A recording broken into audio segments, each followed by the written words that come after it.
Hello, welcome. This is Ryan. This is Ryan of Happy Healthy Vegan, a vegan cult member, and also it could say vegan cult leader because, as it turns out, veganism is in fact a cult, as the anti-vegans have been saying all these years, and we've been denying. But the truth is, it's a cult, and I'm your leader. So here I am, your leader, here to navigate and command the fast vegan cult following that we all have. So welcome everyone. In all seriousness, here now, I'm coming on a few minutes early today. I usually start at 6 p.m. Friday Pacific Standard Time. But I was coming here a little early to get everything set up and troubleshoot, because you guys know there's technical problems that happen quite often, and I try to keep those to a minimum. But anyway, hey Tracy, love the new title of the live stream today.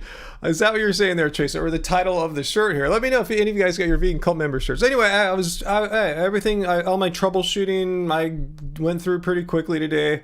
So I just thought I'd start early. Like, why not, right? You guys can, come on if you're ready. If you're not, whoever isn't ready until 5 more minutes, you can come on then. It's all good.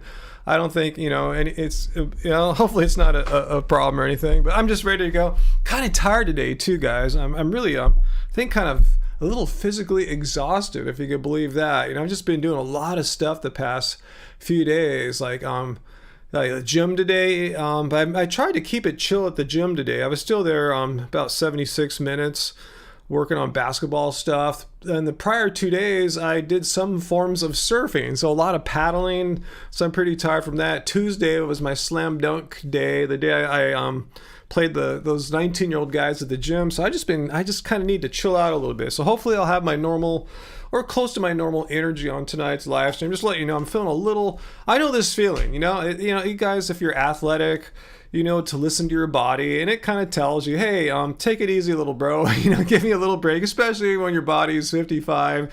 It tries to politely ask you, like, hey, respect, my, some downtime. And if not, there'll be consequences to pay. So I'm going to just take it easy tomorrow, pretty much do nothing. So let me know if this happens to you guys. Let me know if you listen to your body. Does your body tell you subtle or not so subtle things that it's a little, a little tired and wants to have a little bit of rest? And that's what I did at the gym. I knew not to play any games or try any dunking or anything today. I just worked on shooting, worked on some new moves I've been working on. Daniel, hey, no, I don't think I'll be approached by an NBA scout or a professional basketball scout. I don't think they're looking for too many dudes in their 50s that never played college ball or high school ball. No, I don't think that's going to happen. I'm pretty much going to say no. That's totally 100% no. I know they say to never say never, but I'm putting a never on that one. Hey, what's that, Tracy? I'm sure they'd love so much to know you are coming, as much as a complete surprise. And Johnny, I saw Johnny. Hey, Johnny, what's up? You have a question. Should I surprise your family when you leave Fort Gordon in December? Should I tell them when you leave? I don't think you should surprise your family. I think, your family should be fully up on what your plans are. And good to see you, Johnny. Yeah, stay as long or as little as you can. I know you're a busy man. Let's see, Steve, thanks for the first super chat tip of the day here. Maybe I need it a little cooler in here. 1 second. I'll read your comments. So let me get my AC remote here.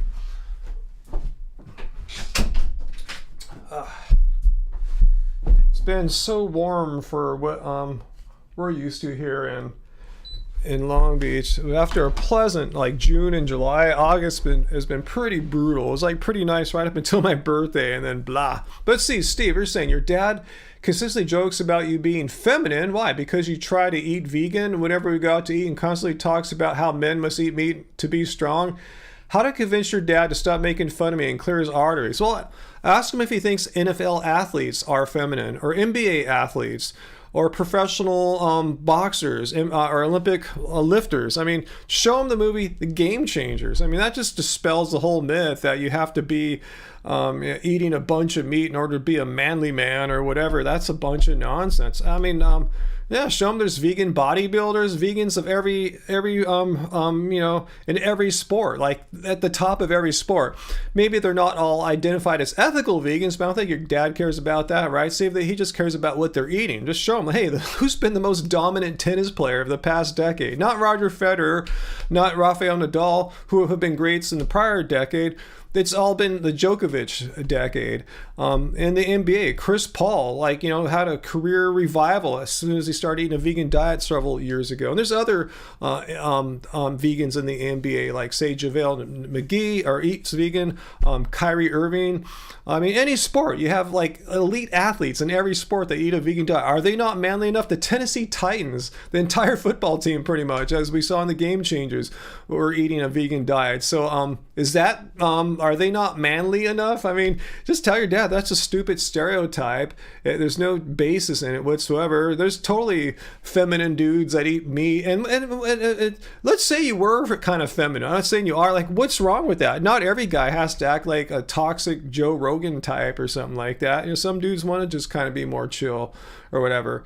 Anyway, hey, you like the shirt there, Heidi? Yeah, the Olive Vegan Cult Member shirt. Let me know if you guys have received your Vegan Cult Member shirts yet.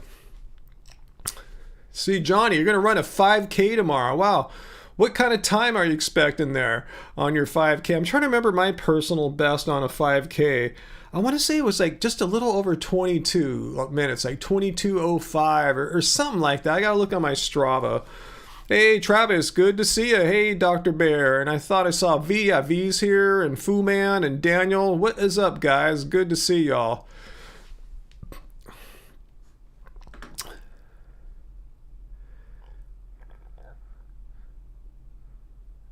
Wow, V, I didn't see that. I'll check out Ed's video about this, about Fishgate, Vox, the mag, or whatever the website, trying to loosen the definition of veganism. Why? We already have a definition of veganism. Why should Vox create a new definition? Hey, Farmed and Dangerous. Hey, thank you for the super chat tip. All hail the cult leader. Our cult robes, cult member t-shirts, arrived today.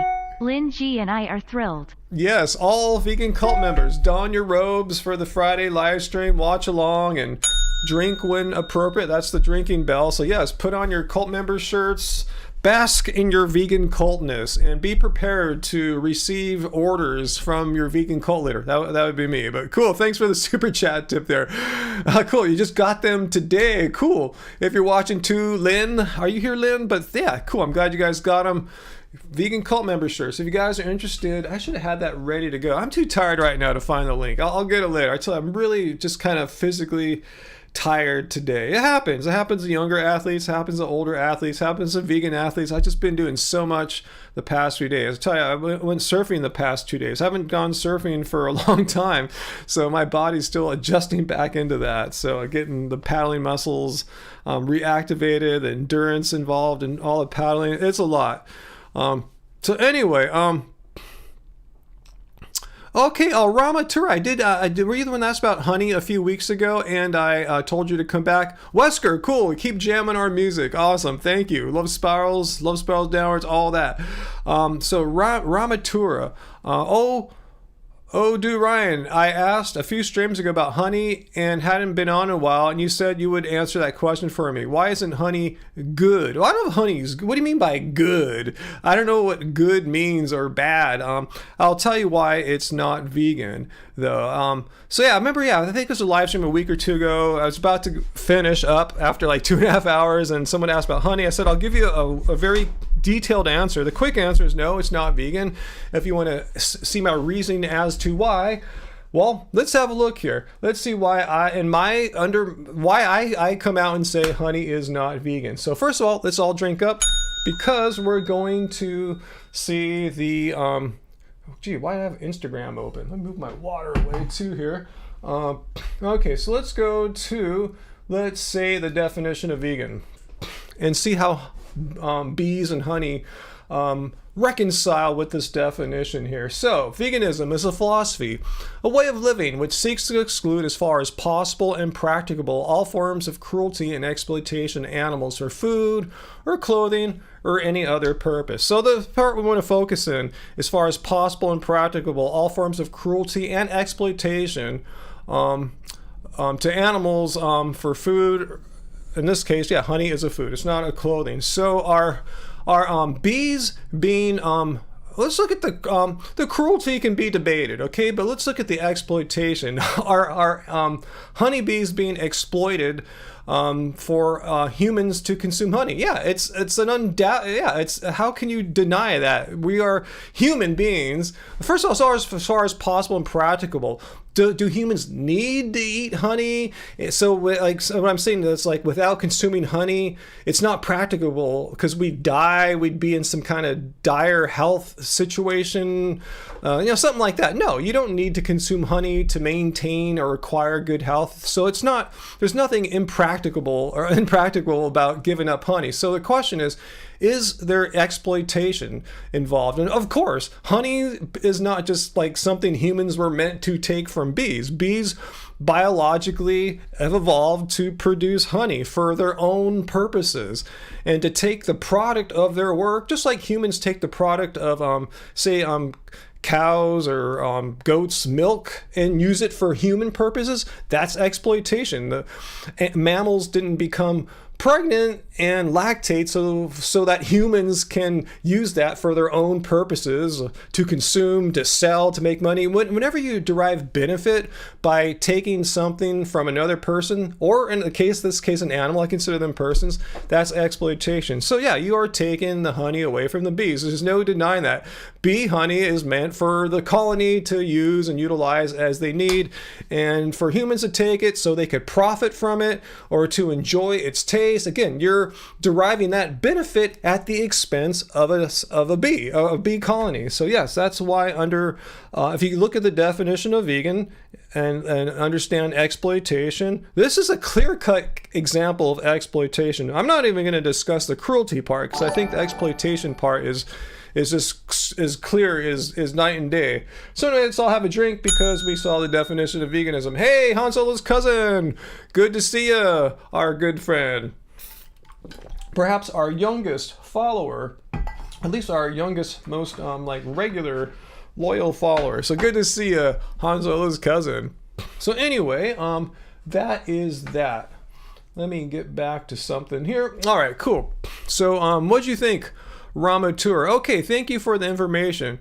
So it doesn't matter if it's from the wild or commercial bee farms. Either way, I mean, it doesn't matter if the bees are in the wild or in a commercial situation. Yeah, the commercial situation is even more exploitative, I believe.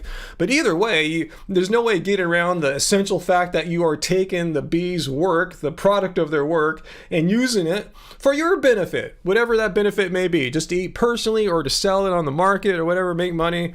So yes, so that is why I think it's pretty hard to argue that honey is vegan, because if so, you're gonna have to do some mental gymnastics to overlook the obvious slam dunk exploitation. So cool. Hey Sarah, you made it. Awesome. Hey, Han Solo's cousin. Hey, cool. Your vegan cult member shirt arrived. Let us know if you guys got your vegan cult member shirts. I got ours. I got mine on Wednesday. So I've been very excited to wear it tonight. So all cult members, don your cult member robes for the Friday live streams. These are the cult member robes, the vegan cult member shirts. So thanks for the first YouTube super chat of the evening here, Han Solo's cousin. I'm glad you got your shirt. Did your mom get one too? I thought you guys both ordered one, right?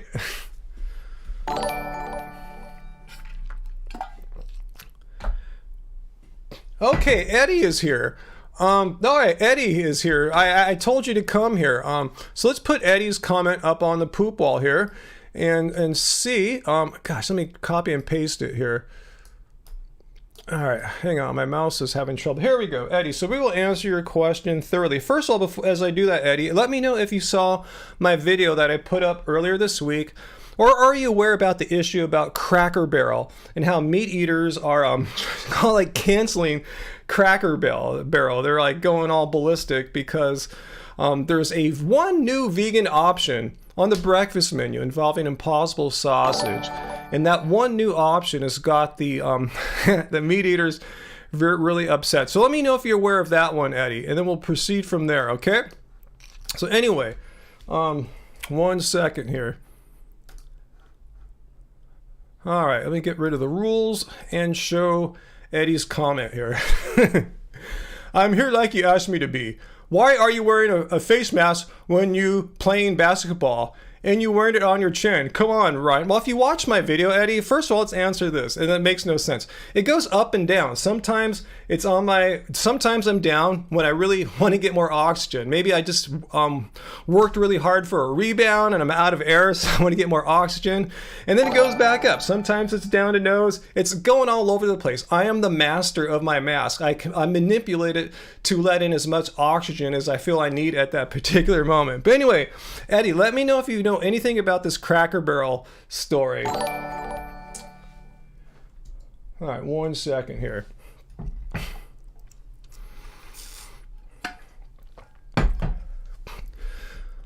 Let's see, Johnny. Hey, Hans, I missed a few comments there. Han Solo's cousin, thanks for the super chat. Go vegan, everyone. Couldn't said it better myself there, my friend. Johnny Bravo, thanks for your super chat too. You could do it in 19 miles considering a 5K or 15 minutes. A 5K is 3.1 miles and you run a 2 mile in 14 minutes and 46 seconds. Wow, yeah, you're way faster than I am. So Eddie, where are you? First of all, let me know if you're aware of this Cracker Barrel story, and what do you think about meat eaters being upset about this one new vegan option?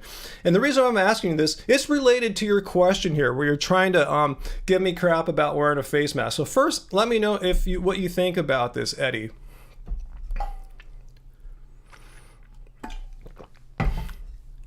Okay, Eddie, where are you? Come back, bro. We're working on your question here. First, let me know what you think about Cracker Barrel offering one new vegan option and meat eaters.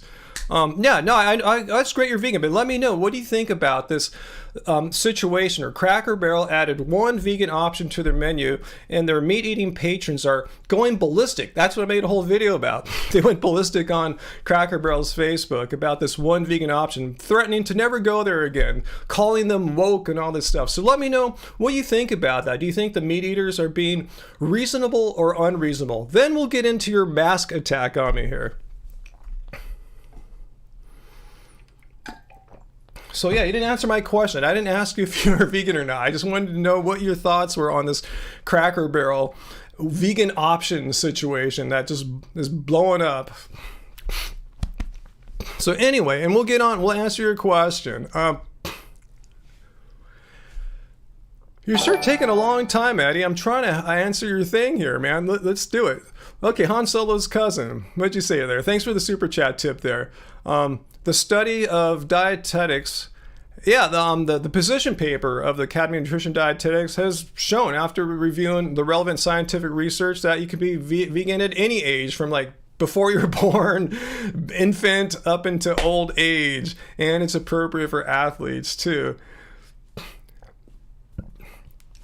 Yeah, thanks for the super chat tip there too, Han Solo's cousin. Yeah, there is some implication possibly with milk being a risk factor for cancer. Eddie, where are you? Where are you? Let me know, Eddie. What do you think about this whole Cracker Barrel story? Then I'll answer your mask question, but I want to see what you think about this Cracker Barrel situation first. Then we'll get on to it, Eddie, about why you're giving me crap for making a choice to wear a mask at the gym.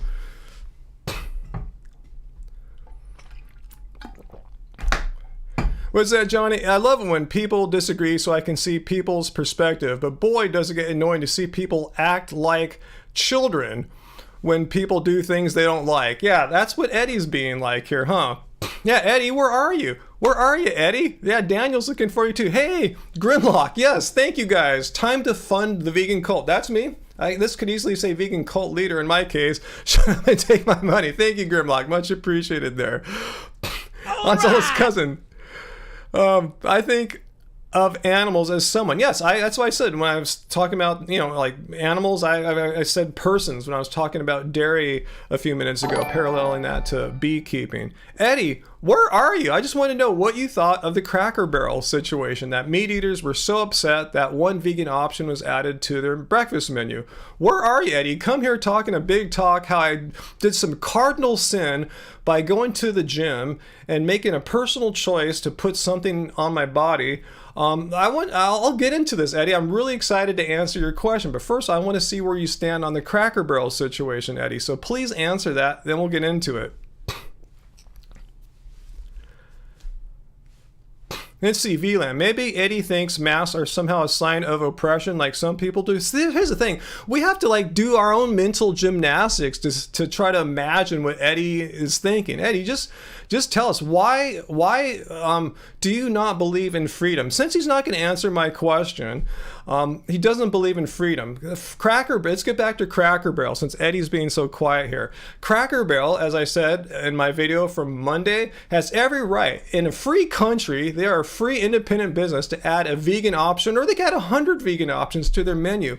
And their customers, as free individuals, have the free right to choose, yes, I want to buy this vegan sausage, or no, I think it's crap, I will stick to crappy killing animal stuff. You know, they have that right in this free country. Whether you like it or not, that's how it works, Eddie. Do you agree with that? Do you just say, yes, I agree with that? Cracker Barrel has the right to put a vegan option. Okay. Eddie's back. Finally, it took you so long to think, my friend. Happy Healthy Vegan. The people that were upset about Cracker Barrel is the reason I think the world should be depopulated. Oh, let's put that up there, Eddie. Let me put your words up here on the poop wall. Because this relates to what we're talking about here, Eddie. All right, so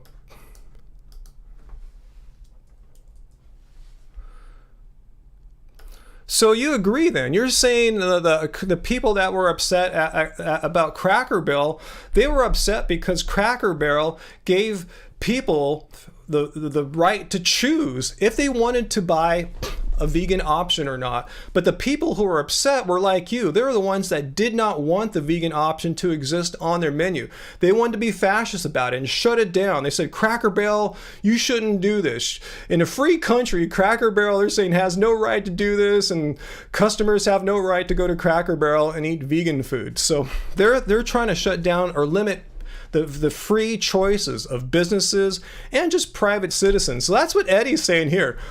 Like, why are you wearing a face mask when you're playing basketball? And you're wearing it. I mean, why can't I wear a mask when I play basketball? Why, as a free individual in a free country, do I not have the right to put whatever I want on my body? If I want to dye my hair polka dotted, fluorescent purple, and paint my face green, I could do that. I mean, I have every right to do that. I'll stick out. I stick out anyway, Eddie. But why do you have any say in what I choose to do with my body? Let me know why you think the option for me to do things to my body is limited. Like the Cracker Barrel people who are upset about the option to add a vegan option to their breakfast menu there. Why are you trying to limit what I can do as a free person in the United States of America? Why does Eddie, why do you even care? Why do you care what I do? Do you care about like the bands I like?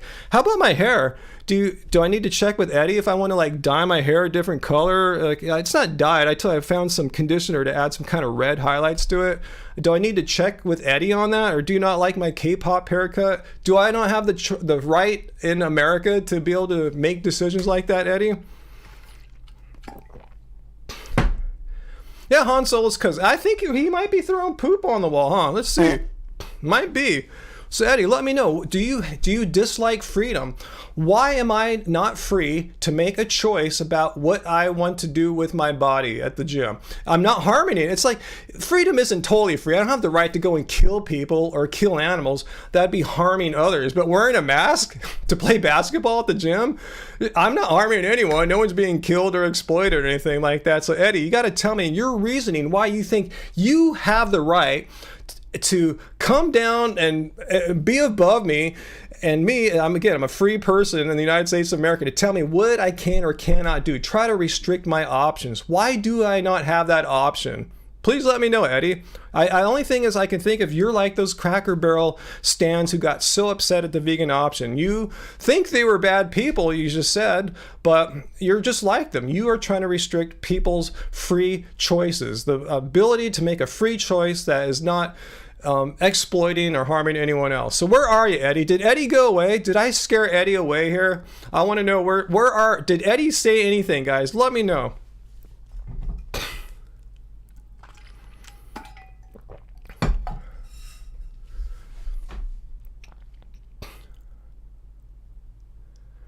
Farmed and dangerous. Yeah, why are they bitter at Cracker Barrel? They aren't removing meat options. Except that one instance, I said they removed the catfish. That guy got upset. They're offering an option to draw in more customers. Like Cracker Barrel doesn't have the freedom as a free independent business to add a single vegan option onto their menu. And customers like us don't have the freedom to go there and say, hey, I would like to purchase your vegan Impossible sausage. No, those people getting all upset, they're against freedom. They don't want vegans to go in there and be able to buy food that they desire. We're not talking about mandates, guys. I don't know why we're even talking about mandates.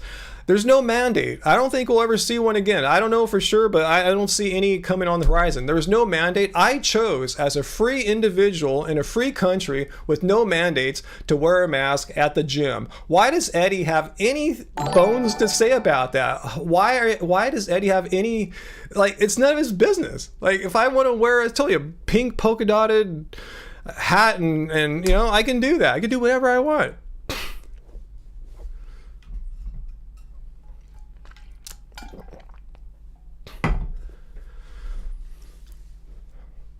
Han Solo's cousin. Hey, you're young enough there, Han Solo's cousin. I'm a little too old here at 55. I'm not sure if I'll ever see a vegan world, but you at your age, you have a chance of seeing a decent chance of seeing a vegan world sometime. Where is Eddie? Did I miss Eddie, guys? Let me know. Eddie just came and crapped all his stuff here at me. And I gave him my explanation, and I asked him some questions, because I'm kind of using the Socratic method here, if you guys know what that is. You know, Socrates, the way he taught. Eddie asked, what is the reason? He doesn't have to know my reason. Just if I dyed my hair polka dot purple, I don't have to tell you why I dyed my hair polka dot purple. Doesn't matter. I can do whatever. The thing is, am I harming anyone? Am I exploiting anyone? If not, then I could do whatever the hell I want. And, you know, if it's a medical thing like this, it's between me and my family and my doctors, and I don't have to say crap about it. I don't see why it's anyone's business. It could have been a promise I made. It could have been advice I got. It could be protecting it could be a whole bunch of things, and that's none of Eddie's business. Why should I explain to Eddie something that's kind of, you know, I want to keep more personal? Okay, Eddie wants me to relax. No, I don't want to relax. I don't want to relax when I see people like you trying to take away or limit my freedom through either, if you're not trying to take it away directly via lawmaking, you're trying to harass me for a decision I made about what I want to do about my body. That's simple as that. What right do you have to give me any crap about a decision I made about my body that doesn't harm you, doesn't harm anyone? So what right do you have to try to limit my options, my free choices? That's what I want to know. Han Solo's cousin, thank you for the generous gift for our cult leader. Thank you. All bow down now. Have a drink and everyone take a little bow. All hail your cult leader, Ryan. Yeah, okay. Okay, Eddie, relax, Ryan. No, I tell you I'm not. I live in Acapulco. I'm an anarchist. Good for you. Awesome. I really don't give a crap. Does that give you the right to give me crap and harass me if something looks ridiculous? Well, I'm sure if I saw you, Eddie, I'd probably find something quite ridiculous about your appearance. But you know, am I going to come out and say, look at Eddie and how ridiculous he looks here? No. I really don't give a crap, Eddie. So yeah, if you find me wearing a mask, playing basketball ridiculous, cool. You'd probably find if I dyed my hair fluorescent pink and polka dot and wore that to the gym as well to play basketball, you'd probably find that ridiculous. And you have no right to tell me to do, I can't do either of those. So great, you can have your opinion that I look ridiculous. Awesome. But please don't harass me for any decisions I make about my body. You have zero right. That's the point I'm trying to make. You have zero right to give me any crap or harass me about what I'm doing. I don't care if you find it ridiculous. I don't really give a shit. Don't care.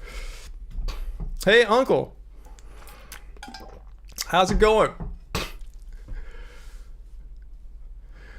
It wasn't even a surgical mask, Daniel. It was a boring surgical mask that triggered Eddie. It should have been a cherries and it wasn't even a surgical mask. It wasn't N95 or anything. The one that I had in the video there. It was just like some flimsy little mask, you know? It wasn't like a surgical mask. I did swear there. I did drop a little S-bomb there. But anyway,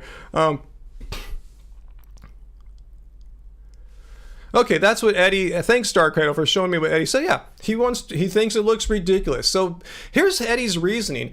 If Eddie finds someone to be wearing something that he perceives as ridiculous, Eddie thinks that gives him the right to give that person crap and harass him. Do I understand it right? Is that the if-then? If Eddie, in his mind, finds something, what is it, ridiculous or silly? What was his word? Something like that, ridiculous. That gives him, in his mind, he is justified to be a complete a-hole and harass someone for making a personal decision about their body that doesn't cause any harm to anyone. Is that right, Eddie? Did I capture that, your logic? Because there is a reasoning to why you're harassing me. It's that if-then. If you find something ridiculous, it gives you the right in your mind to harass someone. Would you agree with that, Eddie? Is that how you operate as an anarchist? Is that how anarchists operate? Because I've known many anarchists in my life. Yeah, I'm quite old. I've encountered many anarchists in my day, especially hanging out in more like, non-mainstream circles. I've never heard that credo of anarchists. If you find a person, an independent private person doing something that you perceive as ridiculous, you're justified in just giving them all sorts of crap. Is that how it works, Eddie, as an anarchist? If so, I think you've made up your own little credo there. Hey, good night, Johnny. So anyway, Eddie, thanks for playing, and you made the poop wall.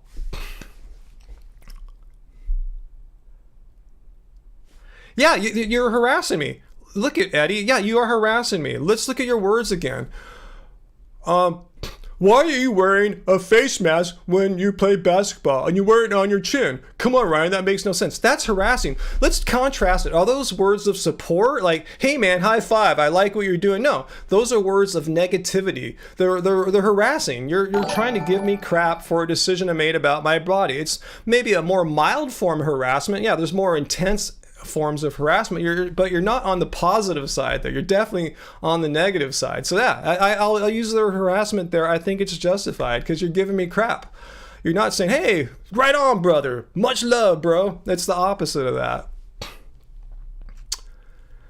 So yeah, I asked you to come here to justify your reasoning, and your only reasoning is if you find something ridiculous, Eddie thinks he can go out and harass any person on this planet. And the justification is, I think it looks ridiculous. I mean, if I use that credo, I see people that look ridiculous all the time. All the time, every day I see ridiculous people doing ridiculous crap, and do you see me like harassing them? No, I have better things to do in my life, and I'm not a complete a-hole that feels it's my moral duty or my justification to go and harass people. Like, how does that make the world a better place? I see people doing stuff I disagree with all the time, but I don't go out and I do make response videos when I see anti-vegans spread misinformation, but that's kind of like where I draw the line there. So anyway. Yeah, send love, not hate, No, I'm excited tonight, sir, because I just understand these people who think they're into freedom or something like that, yet they love trying to limit people's ability to make free choices, especially free choices about their body that harms no one else. Like, who cares? Who cares if I'm wearing a mask? Why does it make any difference? You weren't there playing basketball with me. It made no difference. Anyway. Hey, Rachel, good to see you. Hey, VLAM, that's a nice quote there from George Orwell. And I think I missed, did I miss something from Han Solo's cousin there? And Uncle, I'm sorry, I haven't seen you yet, Uncle. What'd you say there, Uncle? I do get funny looks when I'm wearing a surgical mask, a gown, and I'm holding a syringe when you're walking in the mall, huh? Okay, I think I'm all caught up on the comments. Grimlock says, don't harass Ryan, harass me instead. No, don't harass anyone. If you find someone doing something that you perceive to be ridiculous, who cares? It's a free country. As long as they're not harming anyone. If someone's outside singing, zippity doo-dah, it's kind of ridiculous, but I'm not going to go say, hey, are you a crazy person or something? Just let them do that, whatevs, it's a free country. There's no law against someone walking down the street singing zippity doo-dah. It's weird. It's trippy, but what's the big deal? Let them have their fun.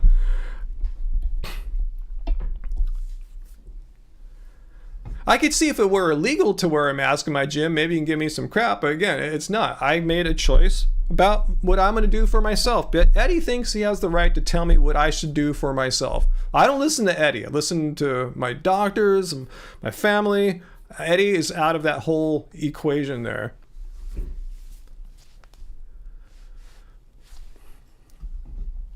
Dr. Bear, happy healthy vegan, fully agree. I still wear an N95 mask in public spaces too. Also, Duvin wants to debunk veganism. Oh, Duvin, I'm sorry, I missed your comment there.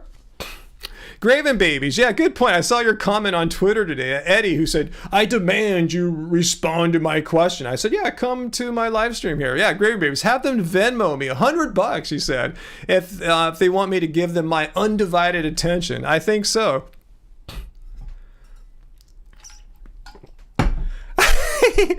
Oh God, Eddie, this is great. Why do you need a doctor? You're vegan. Eddie,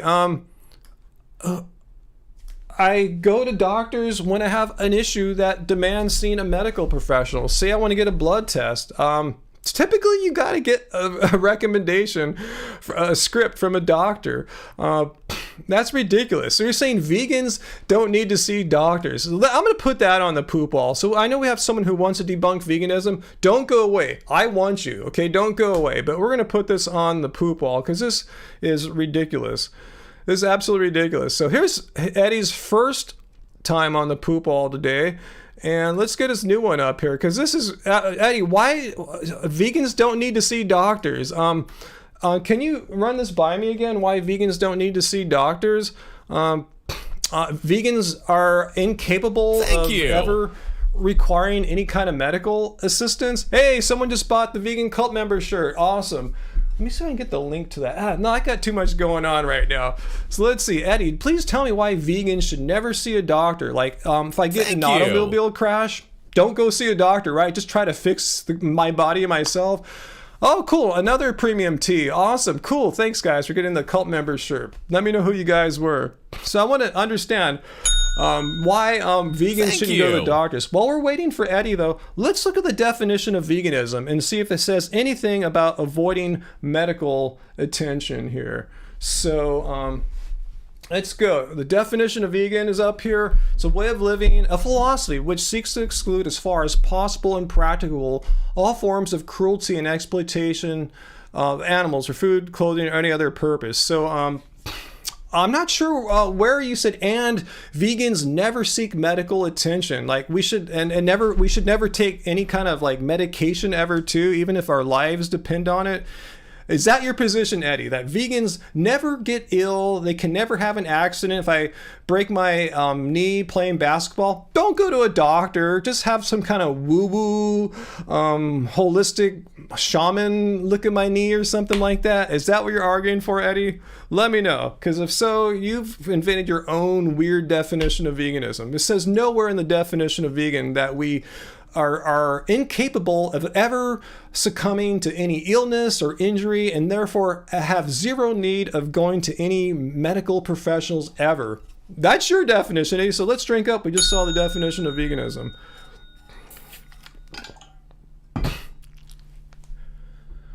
Turquoise, how old is he? You're talking about me? Turquoise skin doesn't look really good. Well, probably because I didn't wear a lot of sunscreen for a lot of my years in life. How horrible do I look here? How do you think I am, Turquoise? If you're talking about me, my skin doesn't look very good. I mean, it probably looks as good as anyone who's got as much sun as I have. So let me know. What do you think? I'm like 30 or something? What's your name, Turquoise? Let's see your guess. Yeah, my skin looks so horrible. Yeah, I got some wrinkles. Yeah, I've been out in the sun. I'm starting to wear more sunscreen now to try to protect it. Yeah, Graven Babies, imagine if Ryan was in a car accident. He was like, no doctor is needed. I'm vegan. But sir, you're bleeding and your arm is about to fall off. Like, no, I'm vegan.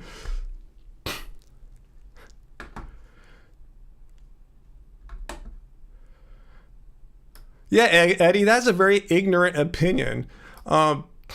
Vegan and healthy. Well, nothing. Again, let's look at the definition of vegan, Eddie.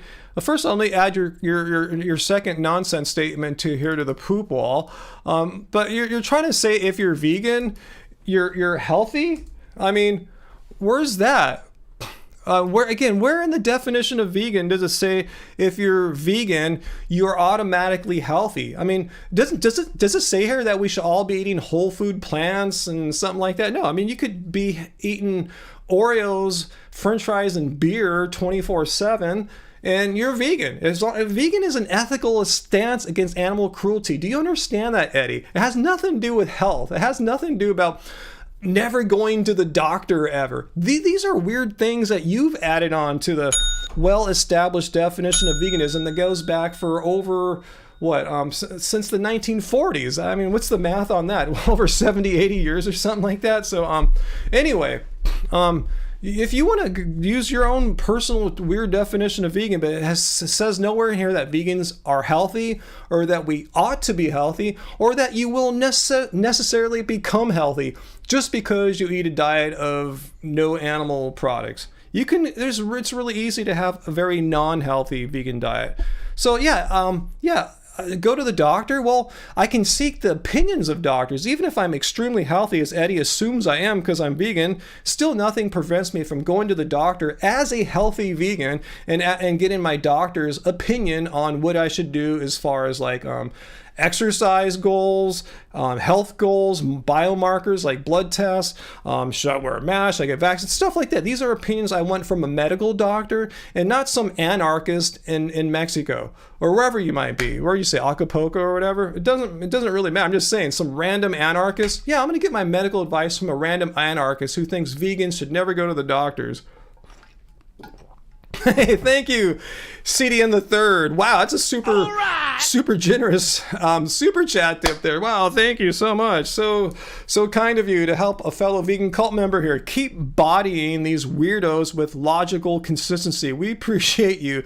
You're looking great, dude. Thanks. Thank you so much. And did that person ever said who I look like 2 minutes ago said I look old because of my skin? It's not perfect.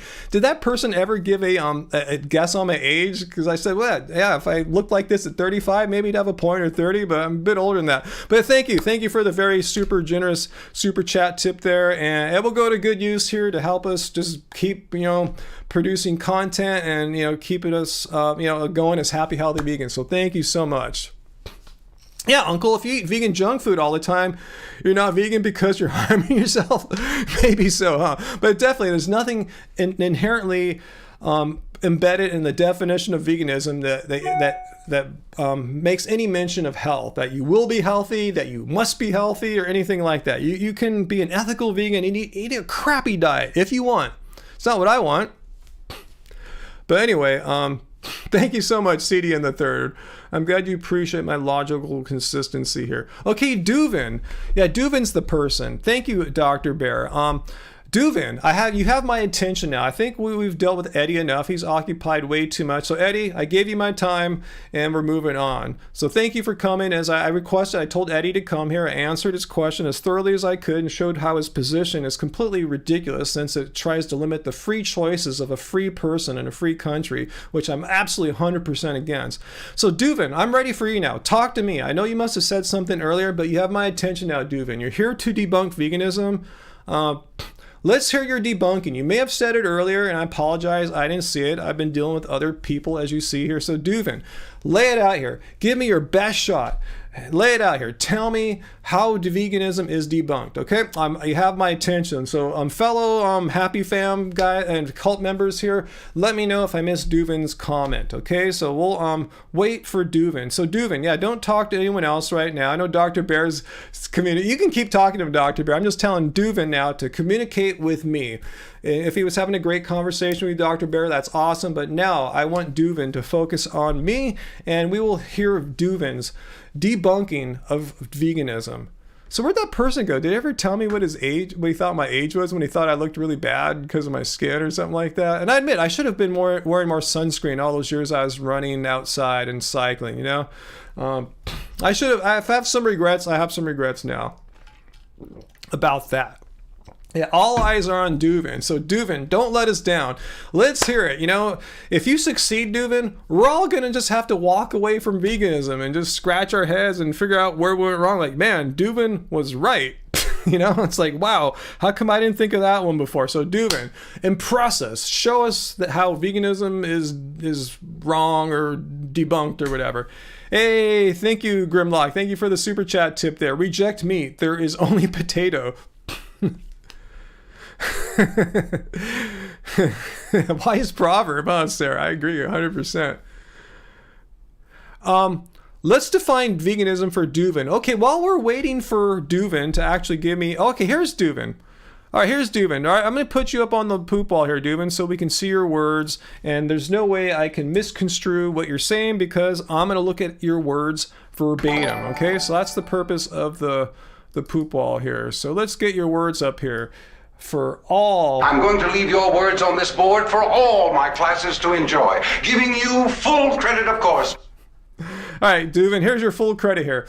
I just don't think being vegan is really easy to define or determine. Yeah, it's not the easiest thing to define, but there are definitions. I think being vegan probably means you are doing more moral good than you were before, but that doesn't have to mean that. Well, it sounds like you're defining veganism in some kind of calculus, like vegan is more morally good than someone not vegan, so therefore vegans are morally better. That's your definition of veganism. That is, I mean, you're free to come up with your own definitions of vegan. You know, I'm not restricting you as a free person. I assume you live in a free country as well. You're free to come up with your own definitions of vegan, but there are definitions that have been out there for decades. Literally, the definition of vegan from the Vegan Society goes back to the 1940s. So let's take a look at it.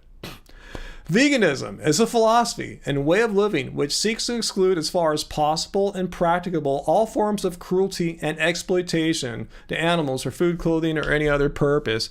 It says nothing that it's a morally better life or that vegans are morally superior to non-vegans. That's your weird interpretation. All veganism says, hey, it's wrong to exploit animals, wrong to be cruel to animals. We don't have to do it. Don't do it. Don't exploit, don't harm animals. That's the basic tenets of veganism. And then it follows, well, if we're not going to harm animals and not be cruel to them, I mean, that's how a lot of people get their food. Vegans have to eat something. It doesn't mean die. So it just means eat plants.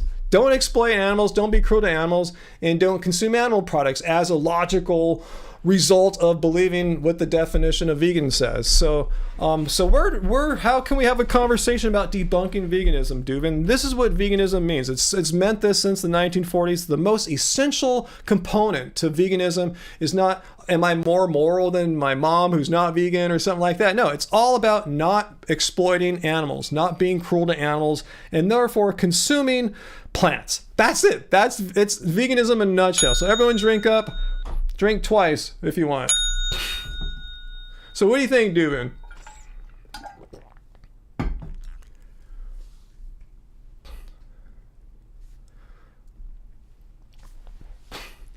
All right, so I don't think Duvin has replied, and that's fine. Good night, Eddie. Thanks for coming by. Thanks for playing along in what you call Ryan's World here.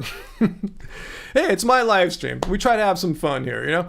So anyway, VLAM says vegan meat is objectively more moral than non-vegan meat. Yeah, that could be true, VLAM. I'm not denying that, but I'm saying he's trying to put this moral superiority of vegans versus non-vegans into the definition of veganism, and it's just simply not in there. There's no kind of moral calculus or anything like that in the definition. It's really a simple definition. Duvin's head spinning at the moment. I don't know. Trapped in the matrix, maybe not. Maybe Duvin's just processing it and figuring out how this all works out. But it's interesting how non-vegans very often, or even in Eddie's case, vegans love to come up with their own definitions of vegans. Eddie's was like, if you're vegan, you never have to see a doctor. Vegan means healthy, and just weird things that are nowhere in the definition of vegan. And then for Duvin's sense, yeah, he thinks it has something to do with like moral superiority. Again, that's not in the definition. So it's interesting how people love to create their own custom definitions of veganism. I said, you can do that. It's a free country. You can think of anything you want, you know, but as far as trying to enforce that definition onto others, you really don't have any justification since we've had a great definition. It's not a perfect definition, but it captures what I believe is the essence of veganism, which is don't be cruel to animals, don't exploit animals.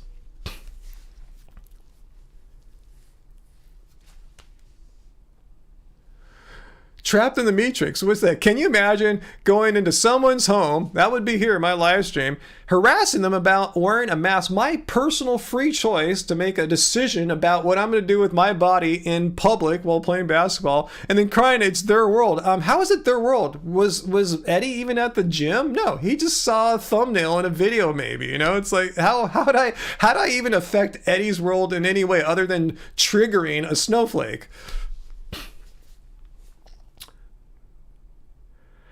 Duvin, that's a huge claim there, Duvin. Let's add that to your statement on the wall. Why can't someone be a vegan? That's a lot to claim there, Duvin. So let's add that. Please explain why you think. It didn't come on. 1 second. Here we go. All right, 1 second here. Play the sample. I'm going to leave your words on this board for all my classes to enjoy, giving you full credit, of course. Ooh, I left out the U. My bad. Let me copy that back in there. So why can't a person be vegan? Why am I not vegan? You can't actually factually be vegan. That's your opinion in summary. Why can't someone factually be vegan? Let's look at the definition again, guys, and see if I'm unable to live up to this definition. A philosophy and way of living which seeks to exclude as far as possible and practicable all forms of exploitation and cruelty to animals for food or clothing or any other purpose. Yeah, that's what I do every day. How come you're saying I don't do this? You're gonna have to do some explaining. How is it that me and many others here who are vegan and have been vegan, how is it that we're not abiding by this simple philosophy here? You got to tell me what we're doing wrong. What's your name again? Oops. Poop wall, here we go. Duvin, you're gonna have to explain what us vegans are doing wrong or how we're unable to abide by a way of living, this whole thing about not harming, not exploiting animals. Let me know. I'm really curious what I'm doing wrong. Maybe I've been screwing up all these 11 and a half years, and it takes an outsider like Duvin to point out to me the errors of my ways. So Duvin, please enlighten me and everyone else here. How are we not able to abide by this simple definition of not exploiting animals and not being cruel to animals as far as possible and practical? Let me know, Duvin, what your argument is. Love to see it.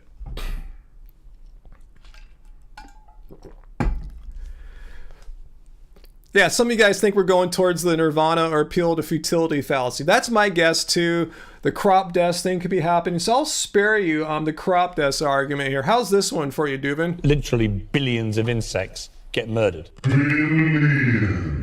Are you going to go for that one? Let's see what you're going to do here. Duvin, this doesn't make any sense. I'm going to add this thought to your chain here. I guess I'll have to get rid of what you said earlier there, Duvin. But hang on 1 second here. Yikes. Okay, come on. Double click. All right, here we go. Duvin. All right, Duvin. So I'm just going to get rid of the first thing you said here. And so I asked you to tell me, how am I not abiding by this definition of veganism here? So you're saying that, for example, if you were a monk, you might be causing less animal suffering and exploitation. I asked you, me. I'm not a monk. Just tell me, how am I not being vegan? I somehow cut off your F on 4. Let me get that in here, so you don't look like you're not knowing how to spell the word for. So okay. What monk are we talking about? Do you have a particular monk or monks in mind, for example? Because I know Buddhist monks who are vegan, and I know Buddhist monks that eat animals. So you're just being very vague in general here. You're not giving any specifics, which is really common when people try to debunk veganism. So be specific. I again asked you, let's look at your first claim here. You can't actually factually be a vegan. And again, how am I not able to abide by this simple definition of veganism? And monks somehow they're able to? Because that's what you seem to be saying here. So you're saying only monks could be vegans, but lay people like me and everyone else here in the chat, they're all unable to be vegan. you're gonna have to fill in the gaps in logic there, because they don't connect. You're not making a logical argument. You're almost kind of flinging poop on the walls. So yeah, there are vegan monks. I see them at some of the Chinese, Asian vegan restaurants around town, but I see other Buddhist monks that eat beef jerky at the Buddhist rituals I've been to. So there's no one blanket statement you could say about the Buddhist monks as far as being vegan or harm or morality or anything like that. Take the vegans bowling, camper van, Beethoven. You thought you farted in the mic, trapped in the matrix?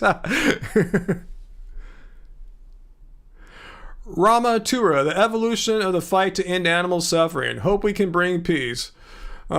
Nicholas Bustos, do I take any supplements? Yeah, on occasion, like maybe a few times a week, I'll take a sublingual B12 spray. And pretty much every day I have a different amount. Depends on what my goals are and how I'm eating. But yeah, I'll have my Clean Machine Green Protein, which is a whole food plant. It's duckweed. So I don't totally consider it a supplement. It's not like some weird chemical. It's a whole food plant. Duckweed, it grows on ponds.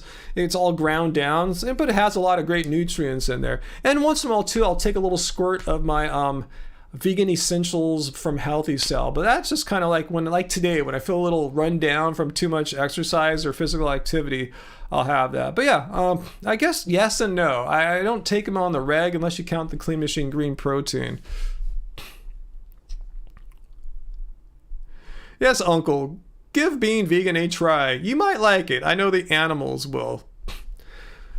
Okay, Duvin, I see your point. I don't think I know you well enough to prove you aren't vegan by your definition. Well, I mean, let's not let that be a barrier, your lack of familiarity with me, Dubin. What do you suspect, though? Like, what do you think, like a normal non-monk person as I am, what do you think it is about people like myself and most everyone else here in the crowd who's vegan and is not a monk as well? Let me know what you think we're doing that prevents us from being vegan. Like, what do you think?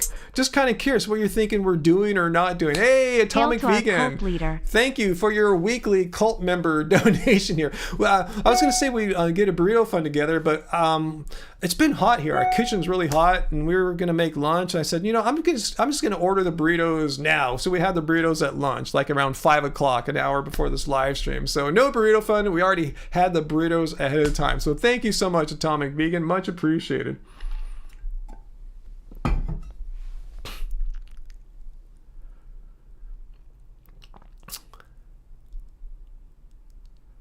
William Watson, I do not know anyone that can prove 100% they are vegan. Like, how do you prove you're vegan? Or how does someone prove that they're not vegan? I mean, I don't know. But I want to know what Duvin thinks or has concerns about people like myself who are not monks.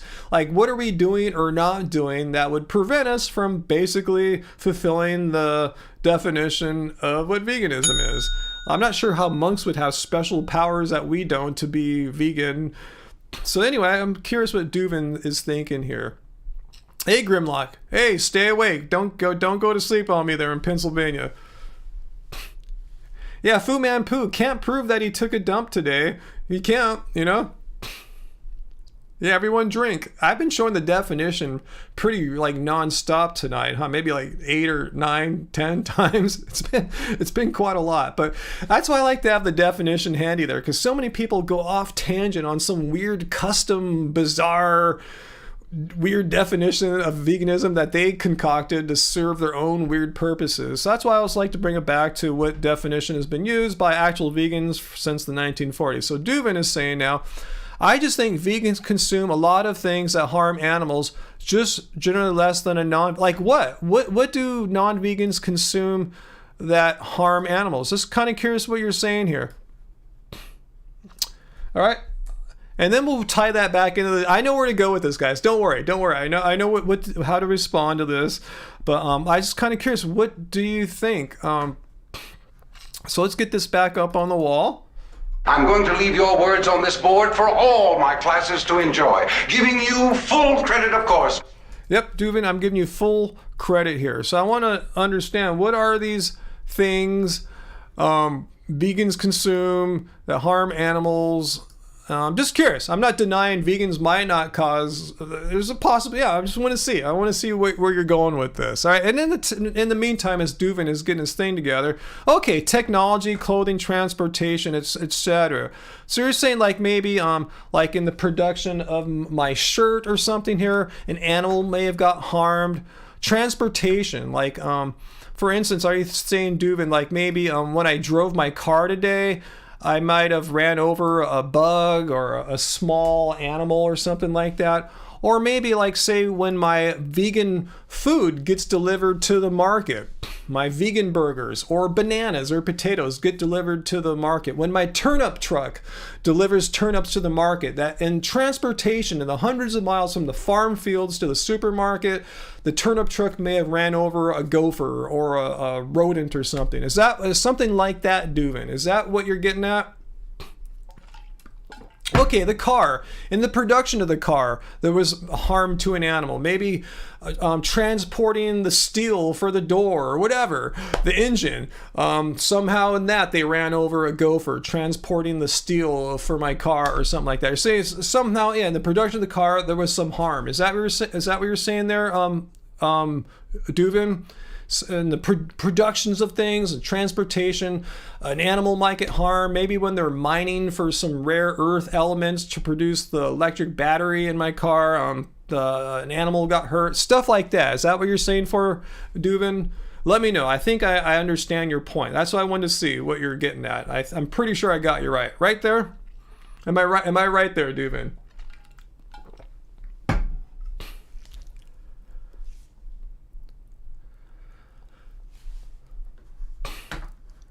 Oh, you don't even care about the animals, Duvin. Oh, you're talking about the environmental impacts of industrial society. Oh, okay. So let me add that to your comment here, because that's different. Okay, let's see if I can get it all here. I'm gonna try my best. It's a lot of stuff, but I think we can fit it in. Let's see. Okay, cool. Well, again, let's look at the definition. Duvin is talking about the environmental impacts of industrial society. So let's look at the definition of vegan and see if it makes any mention. If to be vegan, do you have to be an environmentalist? Is veganism an environmental movement? Let's read it again. Veganism is a philosophy and way of living which seeks to exclude as far as possible and practicable all forms of environmental degradation, all forms of cruelty and exploitation to animals for food, clothing, or any other purpose. Veganism is not an environmental movement. It happens to be very environmentally friendly. I can show you a United Nations report which ranked the most greenhouse gas or climate change friendly diets. Veganism is number 1. Vegetarian is number 2. And as you start adding more animal products, we go further and further down. So at its essence, at its core, the intent of veganism is not to protect the environment. Okay, I want to make that absolutely clear. A lot of people might get bummed about that, but it's true. At its core, veganism is a stance against animal cruelty and exploitation.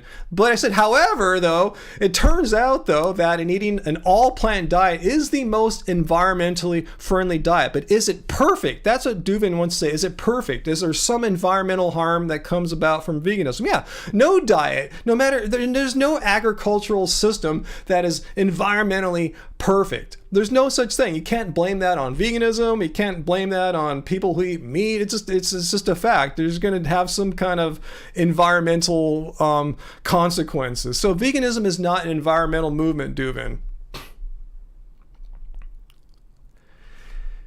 In order to practically pursue the lives of animals, you have to maintain their habitat. That still has nothing to do with veganism. I'm just telling you, veganism is not an environmental movement. Do you understand this? Yes or no, Duvin? It says nothing here in the definition of veganism. And in fact, if you look up any definition of veganism for that matter, it doesn't say anything about being an environmental movement. You're adding your own personal stuff to it, which is fine. You can do that all you want. You're free to add your own definition. You're make up your own personal definition, but why? But when we've had a definition that goes back to the 1940s, that has not changed all that much. At its core, it said basically in 1940 a doctrine that humans shall not exploit animals, and they've just added a little bit more tweaks to it since then. But you're the one that made it an environmental movement. So Yeah, words have meaning, as VLAM says. Veganism is what veganism is. It's not. There's a movement called environmentalism. You can join that if you want.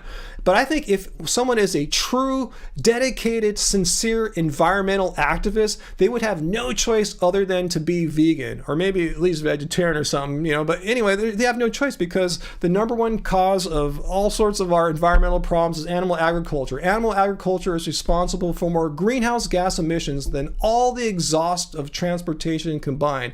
It's responsible for species extinction. It's responsible for losing the Amazon. Over 90% of Amazon rainforest destruction is due to animal agriculture. The list goes on. I could just keep going on and on and on. Right? The point I want to make is eating a plant-based diet, a vegan diet, is the best diet you can choose for saving our planet, protecting our environmental quality. However, it's not perfect. Nowhere in the definition of veganism it said that anything is perfect, that veganism is perfect or doesn't make any dents on the environment. So I see your point, Duvin. I see what you're trying to say here, that all you've really said is that veganism is not perfect on the environment. And sure, yeah, that's true. I'm not going to deny that 100. You got it. You're right. Yeah, veganism is not 100% environmentally friendly. There's going to be some impact on the environment in the harvesting or production of plants. But you can't get around that if you're going to be feeding cows and chickens all this soy and corn products. Those are plants too. And there's way more chickens' mouths to feed than humans' mouths to feed.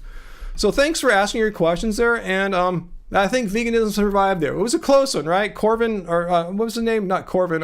Duvin. Duvin almost had us there. No, just kidding. But I think we are cool. Yeah, perfection is unreachable. There's no such thing as perfect agriculture or perfect anything. So anyway, veganism has survived, and we can keep continuing being vegan. It did not get debunked here. I'm with you, VLAM. I know most environmentalists disagree with that assertion, but I'm 100% in agreement with you, VLAM, that you literally can't be a true environmentalist, one who has sincere beliefs about really protecting and saving the environment, and not be vegan. I mean, why would you want to have a diet that is not environmentally friendly as a vegan diet, or even vegetarian is? So I missed a lot of stuff there, so I apologize, guys. If you were asking questions or anything, my bad. We had first Eddie and the whole mask thing, and now Duvin, and which are fine. I'm not bagging on you guys. I invite people to come and try to challenge us on these issues here. And in the process, though, I might miss some of your guys' questions, more non-radical sorts of questions, more innocent questions. So I apologize. So if you guys asked anything, yeah, trapped in the matrix. Phew, veganism almost debunked. We just barely squeaked by here. Yeah, VLAM, I'm with you too. Veganism is the bare minimum if you're a true, sincere, honest environmentalist. Cool, Vin Moyman. I'm glad you liked it. Corvid Moon, you shall return soon. Awesome. What's that, Uncle? You always think of the movie Stone Age when you hear Don't Fear the Reaper. Wait, Stone Age. I like stoner movies. I assume that's a stoner movie, right? I don't recall that one, though.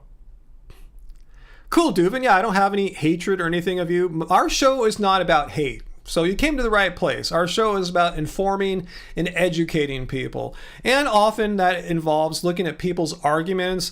And I'm a trained philosopher, trained logician. I'm a philosophy PhD dropout. All right, so I think I can call myself that. Anyway, we look at people's arguments, see how tight or flawed they may be. We look at their reasoning, and we also look at facts to support claims. So you came to the right place here, and yeah, no harm, no bad feelings or anything, Duvin, to you.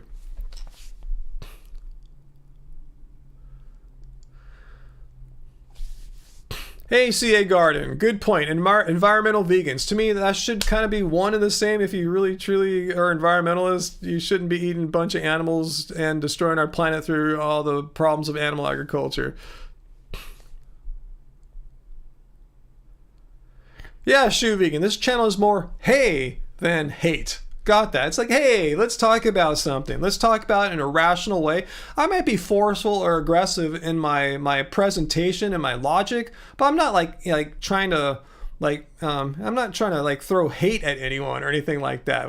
That's not a tactic that I use. I know a lot of people resort to these primitive tactics like hate and stuff like that, but that's not what we do here. We don't do personal attacks. We attack logic or bad logic or lack of logic. Flat Earther, am I double boosted? Yeah. Why do you want to know that? Just kind of curious, Flat Earther. Like we were talking about mass earlier. I don't know if I want to go down that road again because that took about 30 minutes. So I'm not sure if I want to. I usually answer that question, but since we already dealt with like that sort of thing earlier, just kind of curious why you want to know. Hey, Lin G, I don't consider anything about veganism arbitrary. Yeah, good point. Good point. Yeah, what's Duvin saying here? He's saying more stuff there. Trapped in the Matrix. Duvin, prove it. There is a difference between doing it accidentally and intentionally. Vegans don't do it intentionally. What's he saying? Everyone here is cruel to animals. Ooh, Duvin. Duvin, I'm going to put that back on the wall here. That is a bold claim. So let's get you happening. I'm going to play the sample. I'm going to leave your words on this board for all my classes to enjoy, giving you full credit, of course. All right, Duvin, you're going to have to explain that. What the hell are you talking about here? How is everyone here cruel to animals? You're going to have to do some explaining here. Okay, I know you don't know a lot about me. I understand that, Duvin, but let's try to work around that as best as we can, as honest as we can intellectually. Please explain to me how I'm cruel to animals. And here's a good point from Faux Turkey that veganism isn't about perfection, but we're talking about cruelty. So explain to me how I'm cruel to animals, how I'm intentionally or whatever cruel to animals. I'd love to hear this. Trapped in the Matrix. Duvin, I respect vegans. Also, Duvin, I'm going to insult all of you now. Yeah, Duvin, we'll let him respond quickly and then we'll move on, okay? I'm not buying this either. How all vegans are cruel to animals. But yeah, you're on thin ice right now, Duvin. Just letting you know. We're right about to like just block it and move on, okay?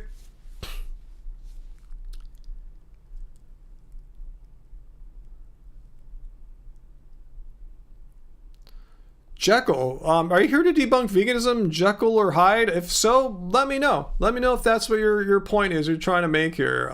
Just curious. Let's see. So, Duvin, you got some explaining. Explain how I'm cruel to animals. I would love to hear this. This is gonna wake me up.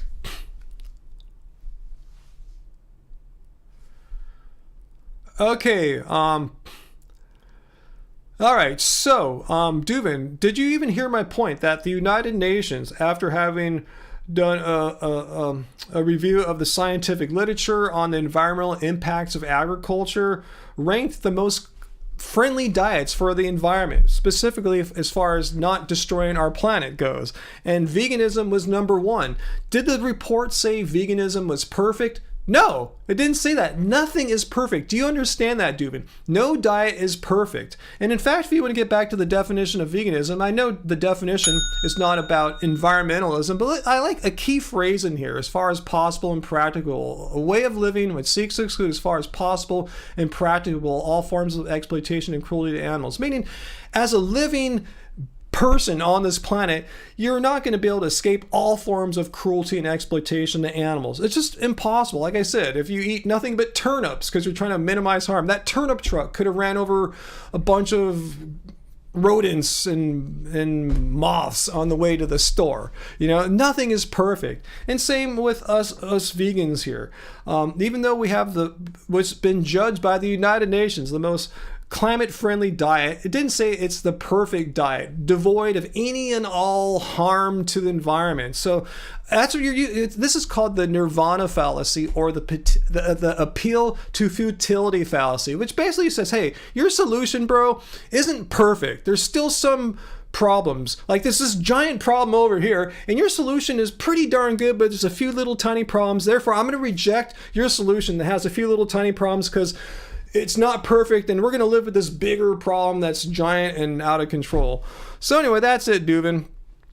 thanks for playing, and we're going to move on. You can come back next week, Dubin. We can't you can't occupy our entire live stream here, so I'm going to ask you to just kind of chill in the background, or come back next Friday, 6 p.m. Pacific Standard Time, if you have some new things you want to say about veganism. But veganism is not a philosophy of perfection. Again, it's the idea that man, or humans, I should say, shall not be cruel or exploiting animals. We should avoid all forms of cruelty and exploitation to animals. But it also happens to be a damn good, environmentally friendly diet. Is it perfect? No. Is it perfect in that we avoid all forms of cruelty and exploitation to animals? No, but it's the best solution we have. Yeah, Travis, I heard about that Rich Roll episode. I'll have to check that out. I haven't listened to Rich Roll for a while. I used to be in him a long time ago. I've just kind of moved on to other things. Yeah, K-Balance. Duvin is ignoring the possible and practicable, which I pointed out. As far as veganism, that's super important. As far as possible and practicable. No one is perfect. No way of eating is perfect. No person is perfect. No form of agriculture is perfect. But some are better than others. We can't deny that. Veganism is number one on the United Nations list of environmentally friendly diets. Lynn G, you're getting great cardio, running around refilling your drink. That is a lot of drinking tonight, you know. And whenever you hear the ding, that's for those of you who are new, that's the sign to drink. There's many things that occur on this live stream that are causes for us to drink, and the definition of veganism is one of them. And we've had to look at that a whole bunch tonight. And this is why I have that definition handy. Like I said, so many people invent their own bizarre definitions of vegan that pretty much make it impossible for veganism to exist, or for any human on this planet to ever be vegan, because they define it in such a radical way that it's just impossible. And veganism is not impossible. It's very possible. I've been vegan for over 11 and a half years now. So anyway, thanks, Duvin. Like I said, you can hang out in the background if you want, but no more debunking veganism from you tonight, Duvin. If you want to come back next Friday, try again if you like. If you think of something in the upcoming week, feel free to come back. And we do this every Friday, 6 p.m. Pacific Standard Time. Whether you're new or old, you guys should know it's every Friday Pacific Standard Time. Come back and debunk veganism. Or no, we just do general vegan questions. You're invoking Nirvana, not the Nirvana fallacy, but the band. The debunking is complete. No, there's no debunking. All we've established, I agree with you. We're not perfect. As far as possible and practicable, veganism is not a perfect thing. It doesn't say in here that it's perfect for the environment, but it is better than all other forms of eating that we've studied, that the United Nations have studied. Grimlock, thanks for the super chat tip there, buddy. 7 years vegan next February. Awesome. C.A. Garden, in 2013, the Kaiser Permanente Foundation, one of the HMOs in the U.S., endorsed the vegan diet. So that says a lot right there. Why? Because it helps them financially. They find that vegan patients cost them less money. So it's in their financial best interest to recommend vegan diets. The more plants you eat, the less costly it is for the health insurance company to pay for all your stuff. That should say something. Yeah, nothing got debunked. We already know veganism isn't perfect. It's as far as possible and practical. And we all know that the plant agriculture is not environmentally perfect. We all knew that before Duvin came on tonight. None of us had, before that, we all think, yeah, when the harvesting of plants occurs, there's never any problems as far as environmental troubles and degradation and deleterious effects of farming. No, we didn't believe anything like that. There was no debunking.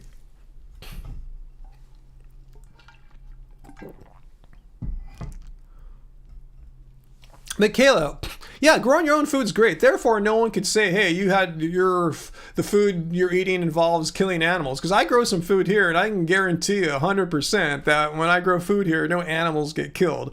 There's no transportation. There's no traps or poison or anything like that. When I harvest it, I don't use a combine harvester to yank out some kale or something like that. But that's not very practical for most of us to produce enough calories to sustain ourselves. A few of us can, and just practical as far as having the land to do it and the time and resources to do it. So I've had some big garden plots before, actually one time I had 200 square feet, and man, that was a responsibility, a time suck commitment. So I did that for I think about 6 months or so, and I said that was fun, that was cool, I learned a lot, but I'd rather make YouTube videos and help save animals rather than like grow my own food. So I respect farmers, and I try to support local farmers at our local farmers markets.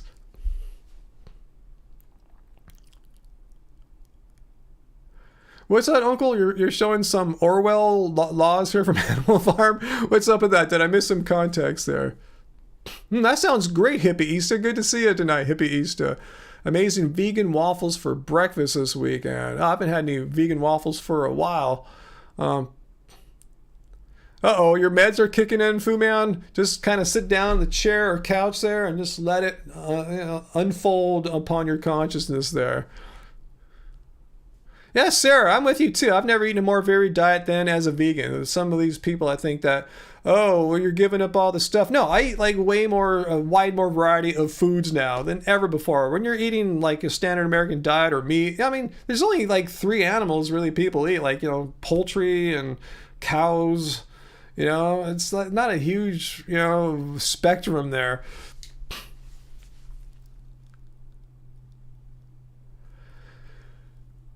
Let's see, what's this about the definition of veganism? Death of rabbit. When the definition of veganism, does that account humans? Because humans are animals, so would a vegan by definition not buy things that are cruel to humans, like Nike or other clothing brands? Again, you're talking about like perfection. If we look at the definition again, guys, let's take a look. All forms of cruelty and exploitation of animals for food, clothing, or any other purpose. And if we go back to the original 1940s definition, which is further down on the page, the doctrine that man shall not exploit animals, something pretty close to that, they're clearly talking about animals being used in agriculture. They're not talking about humans because we're not eating humans. They're talking about not exploiting and eating animals. And since we're not eating humans, it's pretty clear they're talking about non-human animals here. But again, veganism is not about perfection or anything like that. It's a doctrine that humans shall not exploit animals. But yeah, you should, as a conscious person, be aware of cruelty to humans in products that you buy too. But that, in my opinion, and this again, just my opinion, is not part of the definition of veganism here. But as a conscious, compassionate human, you should have that in mind. That's a whole nother thing. Environmental or what's that called? Social responsibility, which is cool. I fully support that, but that's not veganism. It's a related issue, and you can be one without being the other. You can not give a crap about humans, is what I'm saying. You can just hate humans. You could be a misanthrope and not give a crap about human exploitation, but you care about animals and don't want them to be exploited and killed. That's perfectly fine, and it fits within the definition of veganism. Just want to drive a wedge between the two concepts. They're related. Many people share both those concepts, but they are distinctly different concepts.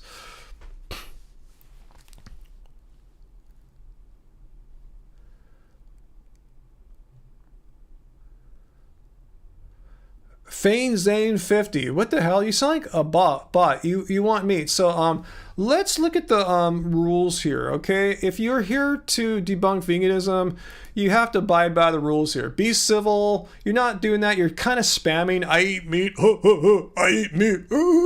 Yeah, that's just like you just sound like a bot or something like that. And if you're going to debunk veganism, give us an argument. Give us the reason why you dislike veganism. If you're just going to say you eat meat, I'm going to ban your ass quicker than you can say I eat meat. Okay? So I'm just letting you know what the rules we have here. These are basic rules. They're not fascist or anything like that. Just respectful rules. And if you're an anti-vegan, how to present your point. I eat meat, ain't cutting it. All right? Just letting you know. So the ball's in your court. Let's see what you do with it. You going, Fu? Sleep well. Question mark. Well, if you can't abide by them, Fane Zen 50, you can find another live stream. But yeah, It looks like you already got banned. So bye-bye. Yep, we banned you. Thank you, moderators. Was that you, Uncle? Thank you so much. Yeah, he's been told what to do, and if he's just gonna come here and troll, ooga booga, I eat meat. You got that, Grimlock? Yeah, that's not a way to try to debunk veganism, and it's just stupid spamming.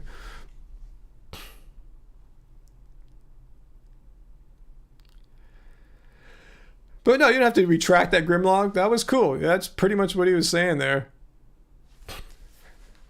Fane's just been trolling since it got here. Anyways, I didn't even see that person. I guess we've had so much action tonight. It's been a lively night, huh? Grimlock. But yeah, like I said, they strive for perfection while knowing that perfection is impossible. We're talking about veganism. We're talking about environmental harm. Strive for perfectionism, knowing that the concept of perfection is just a concept. It doesn't really work in the actual real world that we live in. So, man, it's been a big night, man. There's a lot of stuff going on. A lot of stuff. I told you at the beginning I was kind of tired. It's been a very physically active week for me. I've just burned through a lot of energy this week, so I wasn't sure how much energy I'd have mentally and physically to do this live stream tonight. I mean, I wasn't going to back away from it, obviously. I just didn't know if I'd be my same old self. Let me know if you guys think my energy seems about normal or not. Just kind of curious. Jaw Garden. Seriously though, I already asked, but if vegans are against harming anything with a heartbeat, why is it morally alright that we all crush these mice, deer, and insects we're microcropping? Oh, are you talking about this? Literally billions of insects get murdered. Are we talking about that, Jaw? Is that what you're talking about? Like combine harvesters and stuff like that? So let's discuss that. And guess what we're gonna have to do? We're gonna have to drink again, guys. So get your drinks ready. If you need to walk to the fridge to refill whatever you're drinking, get another beer. Now's the time, because guess what we're gonna have to look at? We're gonna have to look at the... What happened? Crap. Oh man, I did something wrong. Okay, anyway. Jaw Garden says, seriously though, I already asked, but if vegans are against harming anything with a heartbeat, where did you get that from? Why is it morally all right that we crush all these mice, deer, and insects when we are producing food? All right, so let's look at the definition of veganism again and see what veganism is. A philosophy and way of living which seeks to exclude, and here's your key words, Jaw, as far as possible and practicable, all forms of cruelty and exploitation of animals for food, clothing, or any other purpose. Which means that we are against exploiting animals, like breeding animals into existence, keeping them enslaved their entire lives, exploiting them their entire existence, then ending their existence with a shot to the throat or some other gruesome death. That's what we are against as vegans. Doesn't mean that in the production of foods that humans eat or even animals eat. What do you think the biggest crops in the world are? Soy and corn. And guess what soy and corn are fed to? 90% of it never reaches a human's mouth. The vast majority of these major crops, the biggest crops in the world, go to feed your animals, livestock. So don't say that this is a vegan thing. If you're really a rodent activist, if you're really concerned about the lives of like rodents and mice and stuff like that, like Piers Morgan, literally billions of insects get murdered. You would have no choice other than to be vegan if you're truly concerned about the least amount of animals being harmed. Again, veganism is not about perfection. It's about as far as possible and practicable. If my turnip truck driving to the market, the supermarket, to deliver turnips runs over a rodent, so be it. But a lot of non-vegans are going to eat those turnips as well. A lot of farmer activists are here tonight.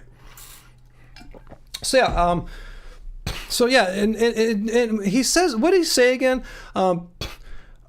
vegans are against harming anything with a heartbeat. Are you saying like zero harm? Like, let's look at the word harm. Is the word harm even in the definition of veganism? I'll tell you what, it's not. A lot of anti-vegans think that's what veganism is. It's about harm reduction or even some kind of zero harm concept. The word harm is not even in the definition of veganism. We're against exploiting animals. We're against cruelty to animals. Yeah, we're not into harming animals, but we're against the cruelty and exploitation of animals.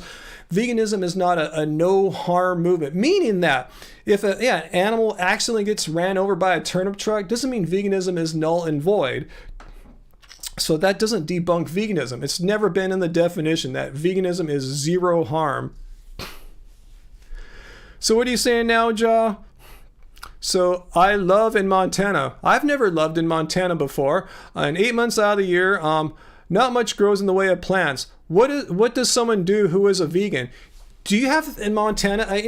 I know Montana decently well, and I know they have these things there called stores, markets, grocery stores. Are you saying Montana? So you're trying to give me this fantasy in Montana? Everyone just walks around with rifles and shoots bison or something like that, because that's all there is. You don't have access to supermarkets. I call complete nonsense on that. Yeah.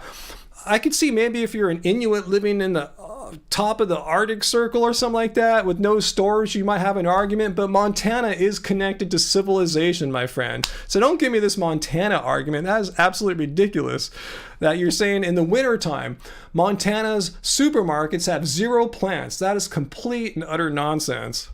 So what does someone do in Montana who wants to be vegan? Is anyone here from a colder northern climate, sort of like Montana? Can anyone here chime in and tell me, am I crazy? Maybe you're right. If you live in a cold northern climate, you guys don't have access to markets. You guys have to go out and forage out in nature. Am I just making stuff up about Montana? Maybe Montana, if I look it up online and Wikipedia says the only state in the United States that doesn't have supermarkets.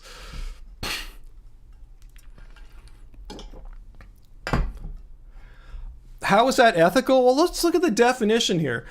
There's nothing in here that says we're against movement of food from one place to another. We're against cruelty and exploitation of animals. So if my turnips have to be delivered to here in California from Nevada, again, how is that an ethical problem? You're willing to go out and shoot animals and kill them and keep them enslaved their entire lives after they've been bred in existence, only to be enslaved and shot. You're fine with that, but you're against a turnip truck driving from Nevada to California. Do I hear wrong? That's a greater moral sin than intentionally breeding animals in existence to enslave them and kill them. That's fine. The turnip truck, though, that's the problem. Really. Oh, wow. CDN the third. Wow. Thank you again. Thank you again for your super generous super chat there up there. Oh my goodness. Wow. Thank you, man. I love to be able to support people who eat and live like they give an F. Yes, we do give an F here. Shout out to all my fellow vegans in the chat. Love y'all and thank you. I think I can speak for all our fellow vegan cult members here. We love you too and appreciate your support. And truly, even if you didn't leave a super chat tip there, I appreciate that you appreciate what we're doing here. So I just want to let you know, thank you. Thank you so much, CD in the third. Turnip trucks, though. Yeah, that's the problem, Vian Moyman. It's the turnip truck that drives from Nevada or wherever to California. That's a problem. But yeah, breeding 80 billion animals into existence every year to enslave them and slaughter them. That's fine. That's totally cool. But that turnip truck, though, that's where he draws the line.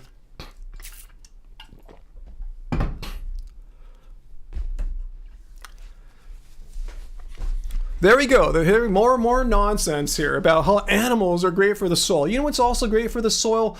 Plant compost. I can speak to that firsthand, and I know farms that use plant compost. Even here in Southern California, I know farms that are completely on vegan manure, if you want to say, like no animal products necessary. That's a complete crock of crap. So you're saying it's necessary to breed all these animals in existence so they can poop and then we kill them. You don't need to do that. You don't need to kill animals in order to have healthy soil. That's just complete nonsense. Complete nonsense that you're saying it's absolutely. I mean, here's how I can disprove it. It's so easy. I grow food here in my yard.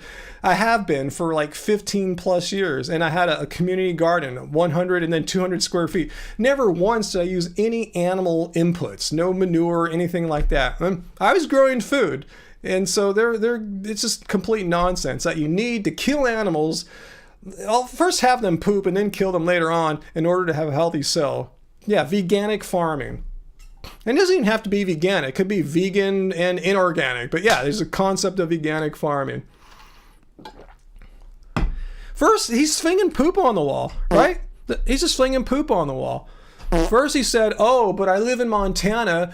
You only could grow food 8 months out of the year here. He flung that poop on the wall. And I said, well, unless I'm wrong, and Montana's the only state in the United States that has no supermarkets. And he jumped onto it. But the soil, though, you know, and you're just slinging poop on the wall. And that's one of the rules that you're violating here. And fortunately, I just erased my rules on the poop wall. Let me grab them back 1 second here, guys. My bad.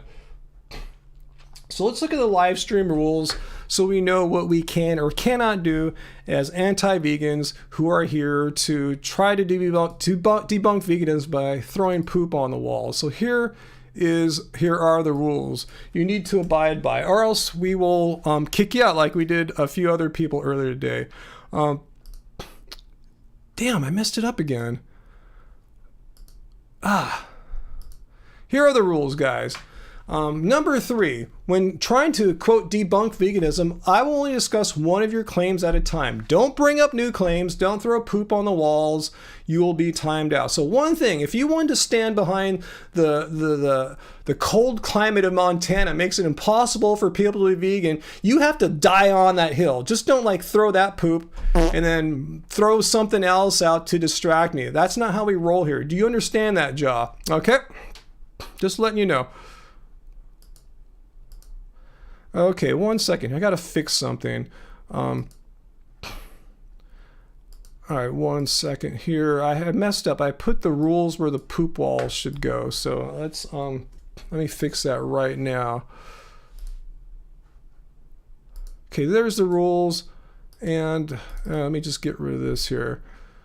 All right, 1 second, guys. Sorry, I guess, you know, I told you I'm not as energetic as normal tonight, and I made a small error. Okay, anyway, let's get back. Yeah, you've been nothing but respectful, Jaw. That was rule number 1. I was saying rule number 3 is the one you got to watch out for here. You've been civil, but you've been throwing one claim at the wall. It's too cold in Montana 8 months out of the year to grow food. Then you're talking about poop in the soil. Just pick one. Just pick one thing. I don't have time to answer and respond to every last knee-jerk thing you're going to throw on the wall. You're doing what's been... The reason why I had to make this poop wall is because people come and just keep throwing poop on the wall and seeing what sticks. Just give me your best argument and just argue it like your life depended on it, all right? Just don't throw the poop and throw a second poop that's not related, all right? So we've already answered 2 of your questions, and when I only should have answered 1 according to my own rules here. So thanks, Jaw. It's all good. I'm not mad at you. I'm just letting you know how we operate here. All right, it's all good. Not everyone knows the rules, and I don't mention them every minute or so. So,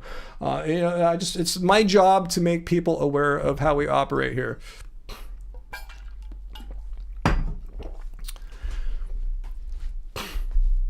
Anyway, yeah, Dre Starman. I know 2 $100 donations tonight. I mean, yeah, this is amazing. Angie's gonna be like whoa.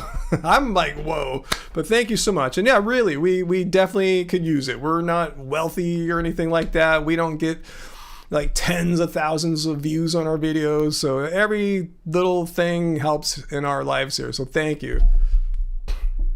Yeah, totes pizza money, but yeah, we have leftover kitchery that we made last night. We already had burritos earlier. With the burritos that we got last week after the live stream, we had them before the live stream this time, but yeah, we're gonna have the kitchery that I made last night. We have some leftovers. That'll be our dinner tonight. So hopefully you guys are all drinking too. Anytime I play the fart sound, that also means drink.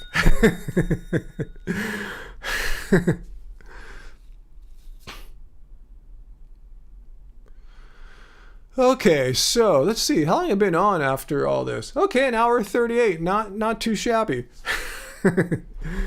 Not too bad for a guy who thought, you know, he'd only be able to do an hour live stream tonight. I guess you guys have been keeping me energized. Thank you.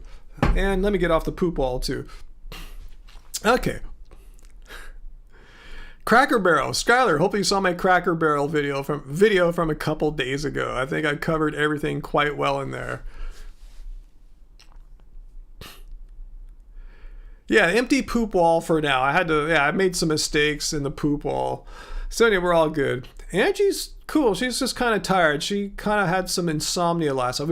We both fell asleep really easily, kind of early, then kind of woke up when we heard some cats fighting. Not our cats, but outside, and she had trouble going back to sleep after that. So she's kind of tired, kind of chill today because of the neighborhood alley cats.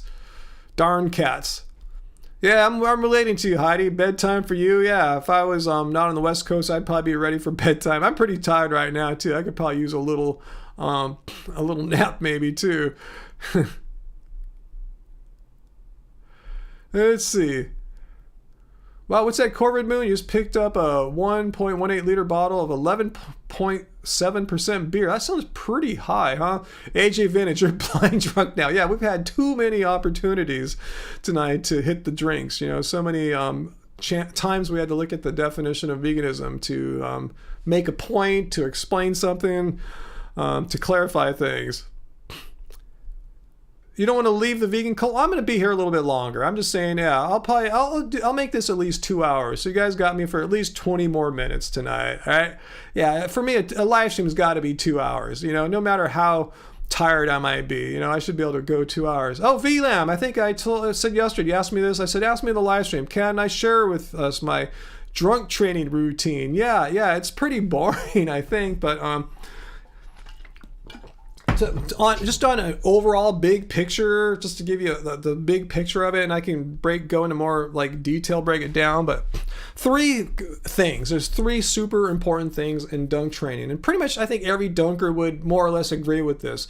There's strength training, you know, getting stronger in overall body strength, but particularly focusing on your posterior chain, like glutes, hamstrings, rather than like calves and quads. But yeah, strength training, plyometrics, which is kind of like jumping practice and trying to get more explosive. To me, I consider like hill sprints into plyometrics. I'll sprint for like 10, 12 seconds, 100%, like do like 5 reps of that. But sometimes it's like jumping off benches or doing certain kind of jumping techniques. So yeah, strength training, plyometrics, and actual jumping technique. Yes, there's a lot of technique in jumping. Little less so in 2-footed jumping, but 1-footed dunking like I do, it's very technically oriented. Like I've heard some people try to describe 1-footed dunking or jumping as like trying to hit a bullseye with a little dart. It's a lot of technique and a lot can go wrong. So you can improve your vert pretty quickly just by making some minor improvements in your form, your jumping technique, working on things that you're doing wrong. So it's just been working on those things for the past like year or so, getting stronger, getting more explosive, and getting better at jumping form. So that's it in a nutshell. Let me know if you want any more details than that, VLAM, but I didn't want to bore too many people. That's it. Those are the 3 most important things as far as like improving your vert. It helps too to be a little bit younger, and some people are more genetically gifted. There's certain kind of like leg muscle structures that are more favorable to jumping. I learned I don't have one of those. I have a lot of things going against me, being old and having big heavy calves. Most dunkers don't have big heavy calves. They have like smaller calves. Bigger hamstrings. So anyway, are you inebriated, Grimlock? Is that what's saying? Hey, Andrew, you got your cult shirt today. Woohoo! Vegan cult members, wear your cult robes. Dre, oh, we have a Bible debate? I didn't see that there. Why is the focus on Judaic religions when there are literally like thousands of religions? Yeah, you know why? Because that's that person's religion, you know? So they're arguing from their own personal experience, I assume. I don't think they're like a philosopher of religion, you know, able to jump in between like from Shintoism to Hinduism to Zoroastrianism and ancient Greek gods. You know, they're probably just sharing their personal experience here as their own basis of morality. But do we have a question here? I don't know who the religious person is. The Christian religious person is. I'm not a Christian. I'm Buddhist. But anyway, if you have a question about veganism coming from a Christian perspective, you can ask me. Even though I said I'm not a Christian, I'm pretty well versed in some of the arguments that Christians give, and I've made a few videos about some far radical Christian preachers who are trying to say veganism is, quote, the devil's diet and such. So ask whoever it is. Let me know what the question is.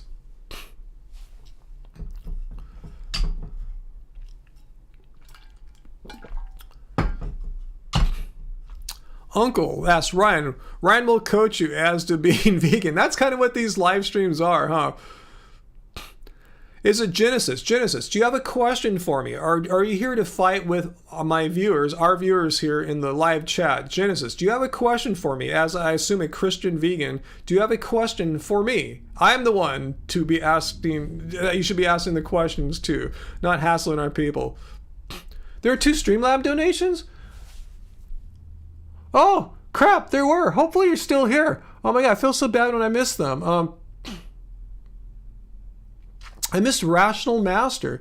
Hey, I'm not a hater or anything. I still like your videos, Ryan, but recently made a video of my journey away from veganism and to the carnivore diet. I don't think that popped up because there's a link to it.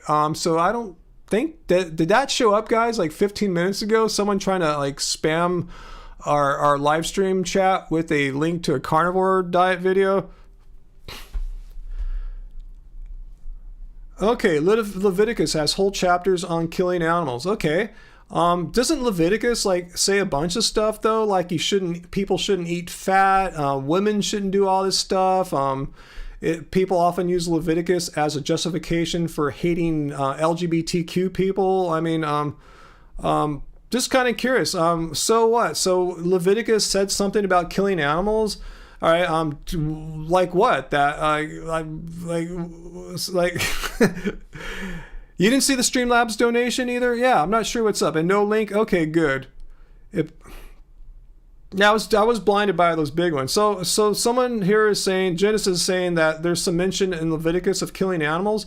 I mean, there's lots of stuff mentioned in the Bible. I forgot what book in the Old Testament. I just remember like God told his people to go to a certain town or village and kill everyone. Every last man, woman, child, baby, just destroy them. I mean, there's a lot of cruelty in the Bible. So should you use that as a justification to go to a town and wipe out every last living human being? I don't think so. I mean, just because something was described in the Bible doesn't mean it's something we ought to do now. Maybe some things, right? But just because I'm just saying, just by virtue of something being mentioned in the Bible doesn't mean it's like something that all humans should be doing, right? Am I wrong here? Let me know. And VLAM, I'm with you. And as a non-Christian, it doesn't really matter to me if something in Leviticus said, hey, let's go and kill some animals today, guys. It's really cool. You know, it doesn't change my opinion on why it's wrong to exploit and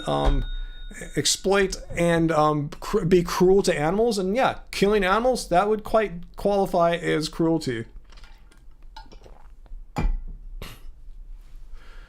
Okay, Genesis, so you're responding to Trapped in the Matrix. Well, let me know. I know you didn't come here for Trapped in the Matrix, Joe, though, Genesis 9:3. So do you have a question for me right now? This is what it's about. It's debunk veganism. Do you think you have veganism debunked because of your religious beliefs? Because I hate to break it to you, I know quite a few, many Christian vegans, and I bet you we might have a couple in right now. So let me know if we have any Christian vegans in the live chat right now. Obviously, they don't find any kind of incompatibility with their spiritual beliefs and their beliefs that it's wrong to exploit and be cruel to animals. Like, why can't you believe in an all-loving God and all that, and also believe it's wrong to be cruel to animals? How come you can't live a life where you're not harming and exploiting animals and worship your God? How are those two ideas irreconcilable? Let me know. You can't derive an outright "and" is. I don't even know what that means. What are you talking about? Rachel and Michael, here we go. Two Christian vegans here. So What do you think about Genesis? Is that what you're trying to argue, Genesis? That there's something incompatible with veganism and Christianity? Is that? I'm trying to get to your point here, because you're kind of beating around the bush. I'm trying to help you. And I kind of know where you're probably coming from, because I've seen pretty much every kind of argument against veganism. So you're trying to say your Bible commands you to eat animals? Is that what you're saying? And if so, apparently Rachel and Michael are doing their Christianity wrong. Is that what you're trying to say? That Rachel and Michael are some kind of fake Christians or false prophets or something? Let me know what your point is, Genesis. And Scott, yeah, there's a lot of stuff in the Bible we don't practice today, like going to a town and killing every baby, man, woman, and everything in between. Yeah, and for some of us, what's said in the Bible is simply, it may be entertaining and interesting, but we don't follow it as moral commandment, or anything like that. Okay, Genesis, no, you're not trying to debunk veganism through Christianity. Okay, great. Okay, so my question is, are you here to debunk veganism? And if so, I would love to hear it. Or if you just want to hang out in the background in the comments, that's perfectly fine too. So let me know what it is. Do you have some kind of debunking of veganism that does not involve Christianity? Or are you just here to kind of be entertained and lurk in the comments? All good. Don't talk to Trapped in the Matrix right now, okay, Genesis? Talk to me. You're here, this is my live stream, so talk to me right now. Let me know if you're here to debunk veganism. If so, let's hear it,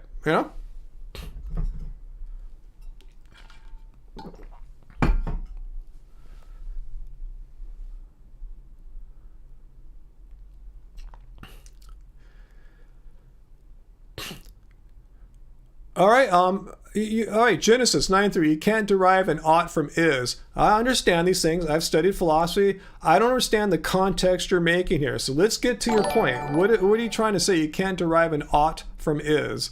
I know what you're saying. I know exactly that point. So you're not enlightening me on anything new, but I understand. You're just throwing it out of the blue. It's like saying, it's like Mount Everest is the tallest mountain on planet Earth. Yes, I know that. That's a fact. I know that. I'm quite aware of that. But I don't understand why you're throwing this randomly, seemingly random, stating a true fact at me. So give me the context. Why are you saying ought does not imply is, or is does not imply ought? In what? What are we talking about? Give me the context. Let's see, Grimlock, atheist vegan here. See, vegans come in all different religious beliefs. Vegans of every religious background. All right, here we go. Here's your point you're trying to make now, Genesis. All right, so let's put you up on the wall here. All right, so this is the point you're going to try to fight us on here. Oh, not the definition, but even the... So don't drink, guys. Don't drink. I don't want you guys all like passing out on me from complete inebriation.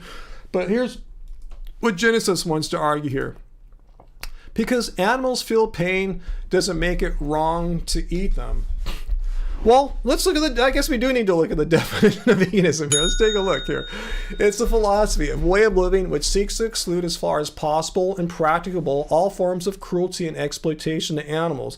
So this is something you either believe or you don't believe. So obviously you don't believe that. For a vegan, it's like, yes, I believe it is wrong to exploit animals and be cruel to animals. Yes, I believe that. That makes you vegan as long as you live or eat and live in a lifestyle that is in accordance with this principle here of not exploiting and being cruel to animals. So you're fine with that. You think it's totally cool to exploit animals, because nowhere in the definition does it say anything about the animals being sentient or capable of feeling pain, which they are. We're just saying, hey, it's wrong to exploit animals. It's wrong to be cruel to animals. So the flip side of that is yes, and no, I disagree. I believe it's completely okay to exploit animals and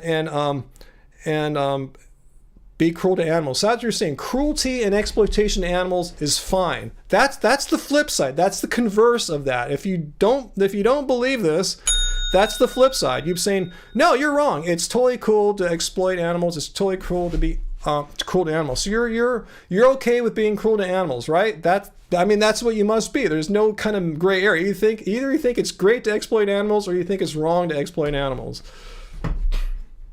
No, it's not a circular argument. Either you agree or disagree. Either agree or disagree. You obviously disagree with this. You think it's all right to if you believe this, then you believe it's wrong to exploit animals. It's wrong to be cruel to animals. If you disbelieve that, you're like, no, screw that. I don't believe any of that. The flip side is it's cool to exploit animals and be cruel to them, right? Like, what's the middle ground? What am I missing here? You're ambivalent. You don't think it's right or wrong or whatever. I mean, if you just see someone hitting an animal on the head with a stick, you're just kind of, I'm stoic. I have no response whatsoever. I'm not for it. I'm not against it. It just is. Is that what you're saying? Yeah, VLAM. I never understand why people go out of the way to argue for causing suffering. Lynn, just because you bleed doesn't mean I shouldn't cut you.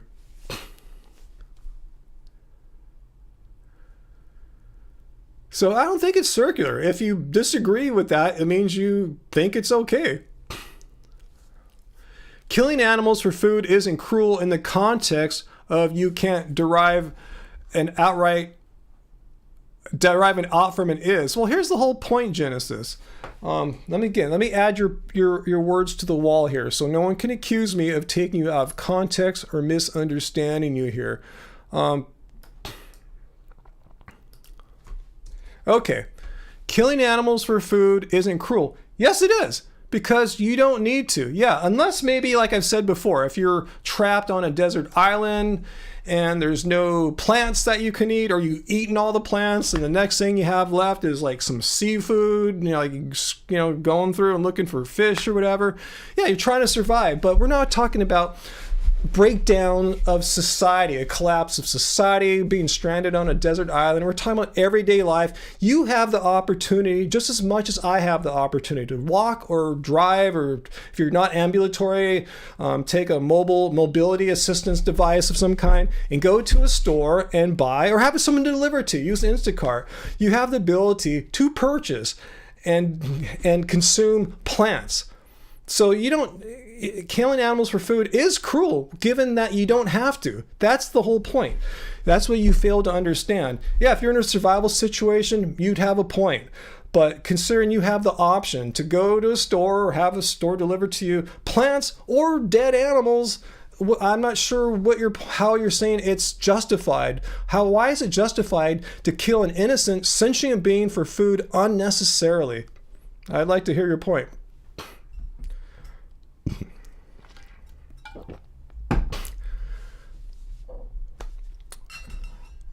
Cruel based on what?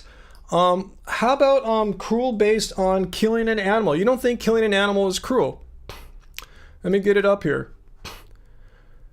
Yeah, I mean, I'm just taking your words here. What is cruel about what you're talking about here? Well, actually exploiting an animal its entire life, breeding an animal into existence so it has a life of complete exploitation and enslavement to be slaughtered. That's cruel. You don't think that's cruel. You think that's totally fine, totally cool. You think killing an animal is totally cool.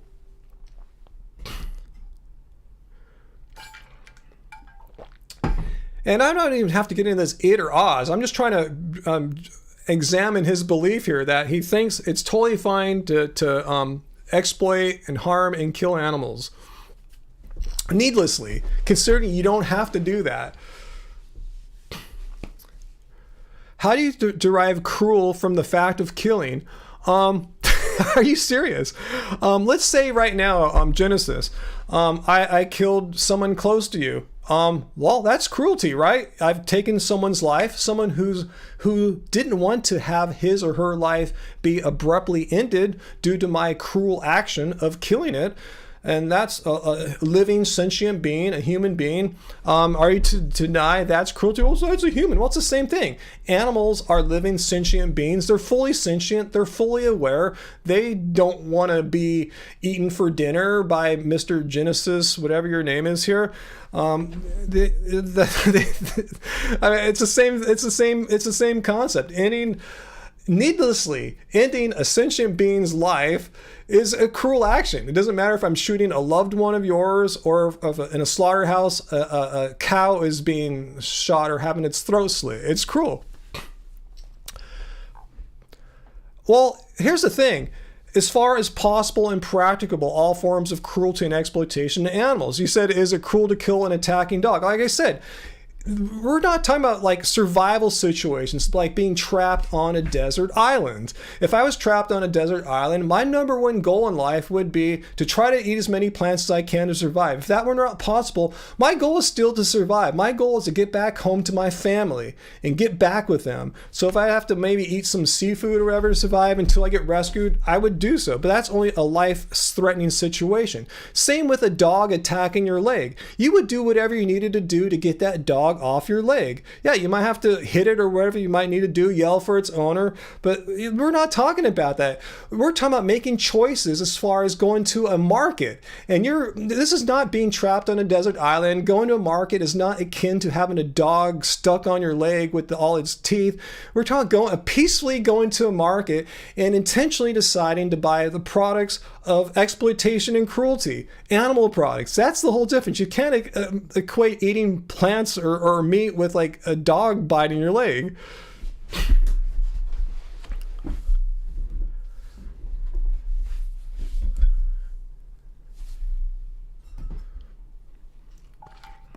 Yeah, Rachel, thanks. That's what I was just trying to say in a long-winded way. Rachel Lane.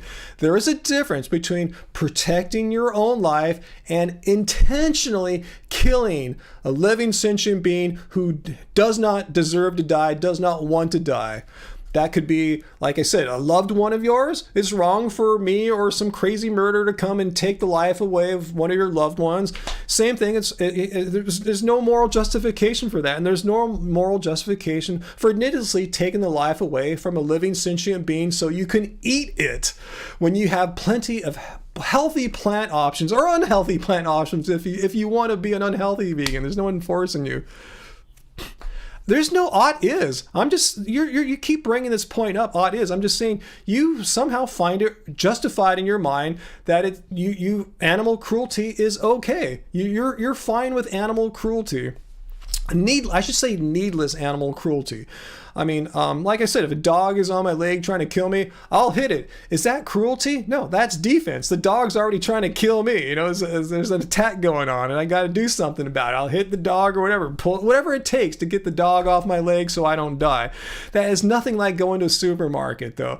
You're comparing apples to oranges. There's no ought is. I'm not doing it ought fallacy here. I'm just showing your belief here that needless animal cruelty and exploitation is totally 100% okay. Like, yeah, I give the thumbs up, hands up, high five to needless animal cruelty and exploitation because that's what you're saying, right? Correct me if I'm wrong.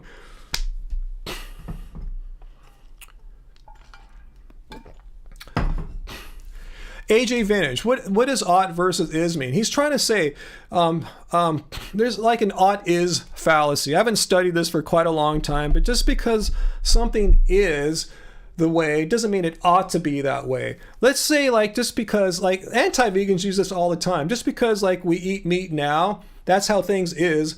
Or let's see, like they'll say they'll say because we eat meat now, that's the way things is. We ought to eat meat. Just because the way something is, they'll leap to it. That's the way we ought to be. If something's the state of being right now, that's the way it is. And it should also ought to be that way too. Something like that. Joe, no me siento Piers. Answer your question. I didn't see your question, and I'm trying to show Genesis here that he is pro-animal cruelty. There's no ought versus is here. You keep bringing this concept up. I'm just saying you are pro needlessly. Yes, your thumbs up, high five to the concept of needlessly exploiting and killing animals. I mean, correct me if I'm wrong. Am I misunderstanding here? That's what you're saying here. You're saying you're totally 100%, or not maybe 100%, but you're more leaning towards, yes, high five, totally cool, needless exploitation and harm to animals, right? Because you disagree with the definition of veganism, which says, no, that stuff is not cool. Yeah, VLAM, we don't need to bring up philosophical baggage to understand veganism. That's why we don't need to get into this it-Oz thing. Not it, Oz. Yeah, it is a fallacy for someone to say something ought to be because the way it is. That's a fallacy. I'm not lying there. Let's go look. Let's see if I'm lying. Is ought fallacy? Let's settle this really quickly here.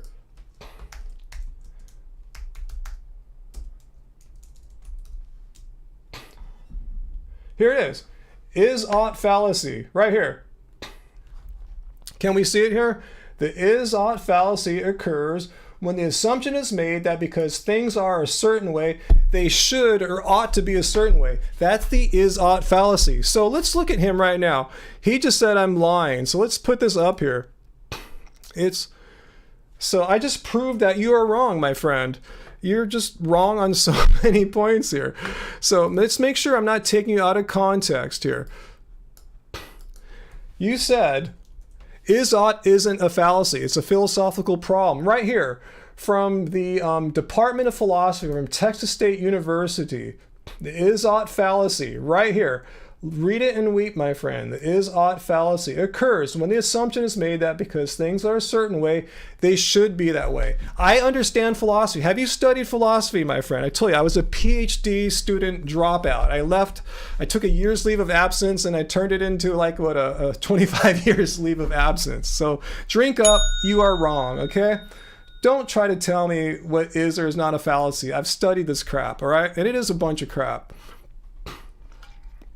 Yeah, trapped in the matrix. He doesn't know the Bible, doesn't know an is ought fallacy either. I mean, come on, Daniel, you're just wrong. I'm sorry, he's just plain wrong. Again, read it and weep. The is ought fallacy right here. And let's just not take Texas University. The is ought fallacy of science and morality right here. Here's the headline. All right. It's also called, yeah, it could be called the is ought problem as we see it right here. So he's not completely wrong, but to say that I was lying right here he said, is ought isn't a fallacy, it's a problem. And then he said, you're lying. I didn't copy that part, but that's the part where it got me pissed off when he said, I am lying. Okay, now you're breaking the rules. You know what you're doing now? Let's go back to the poop wall here, and actually not the poop wall. You're doing what I told the earlier guy not to do, that doom dude, whatever. You're flinging poop. When trying to debunk veganism, I will discuss only one of your claims at a time. Don't bring up new claims. Don't keep throwing poop on the wall. Now we're going back. First, you're trying to attack me like a second ago that the is ought fallacy is not a fallacy, and you said I was lying. I proved that you're completely factually wrong on that, and now you're saying more crap about pain and stuff. You're just pick your thing. You're just jumping all over the place, and it looks like one of our moderators already have handled you. So thank you, whichever moderator. Thank you, Uncle, for poning Genesis there. Thank you so much.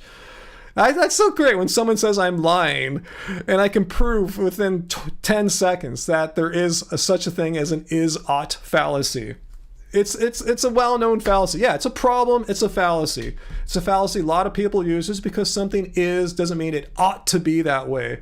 Yeah, eating animals, it's just a fact of life. It ought to continue. It's just what's right. No, it's not right. Just because it is the way right now, vegans want to do something about that. Yeah, flinging poop is an Olympic sport here, huh? Got that right, AJ Vantage. A lot of poop flinging tonight, huh? Anyway, woo, wow. Hope you guys aren't completely just like just 3 sheets to the wind, is that what it's called? I hope you guys are okay. It's been a lot of stuff tonight. Quite active night. I think that makes up for the past several weeks where it was kind of quiet, relatively speaking, on the poop flinging and just anti-vegans debunking veganism kind of thing. So tonight's made up for it in spades. My God, I've been on the go since like the first minute when the guy was giving me crap about my mask. Eddie, I think his name was.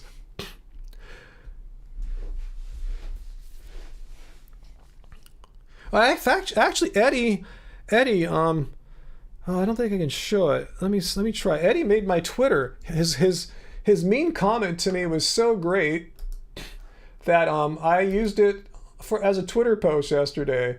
Let's see. Here we go. Here's Eddie's comment he made on my basketball video yesterday. What the hell are you doing wearing a face mask? It's not even on your face, it's on your chin. What the hell is that supposed to do? Come on, really? Come on, Ryan, really? I thought you were much smarter than that. It's ridiculous. Are you still drinking fluoride?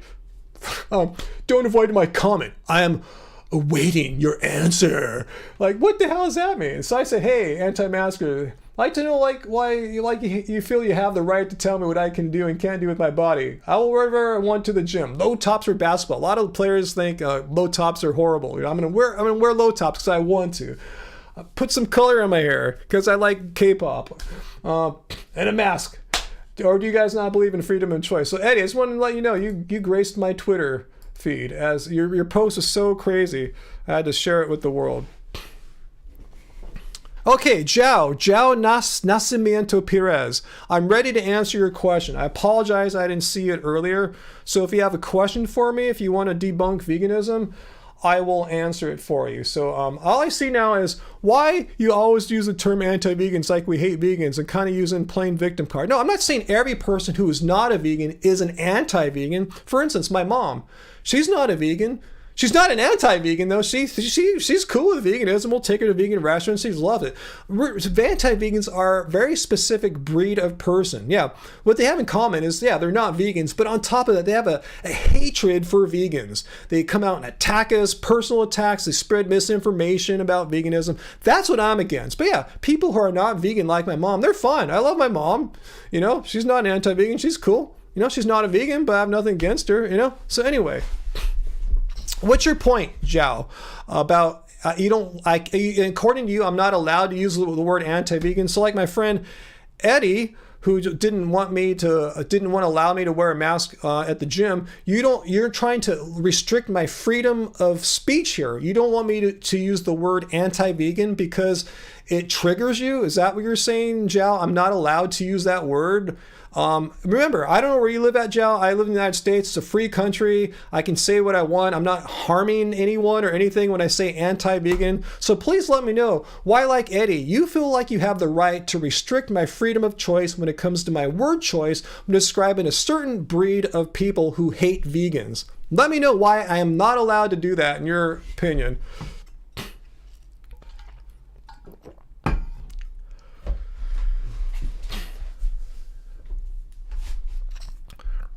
Ryan, I look like a fool when I'm playing basketball. It's funny how no one ever comes up to the gym, and I've played against hundreds of people wearing a mask.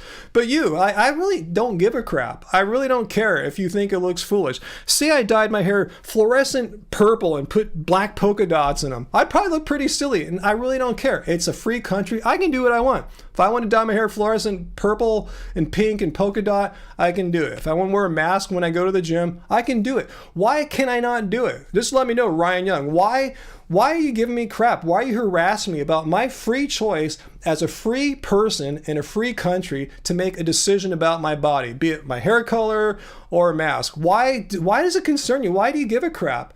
I probably could criticize crap in your life, but I don't. You know, if I saw vlogs of you, I'd probably see things I didn't like, but you think I'd come out and say you look ridiculous? I don't give a crap. Do what you want, Ryan Young. I really don't care. Ryan, actually, I have no obligation to tell you why I wear a mask when I play basketball. There's 100 reasons. You could take your own guesses, but I have every right to wear a mask if I want to play basketball, and I don't have to justify it to people who are against freedom. And that's really it. You're against my right to... the thing is, I don't have to justify anything. I could dye my hair purple, polka dotted. I don't have to justify it to Ryan Young or Eddie. I can wear a mask when I play basketball. I don't have to justify it to Ryan Young or Eddie. Again, remember, this is a free country.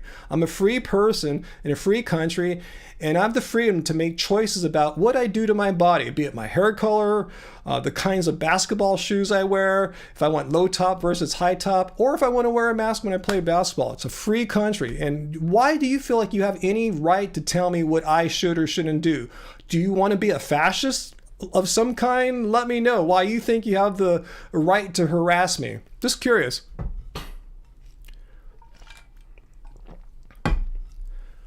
Why am I not wearing a right? Why do you care? Why do you care if I'm wearing a mask? Well, first, I'm in a room by myself, so it's kind of pointless, you know?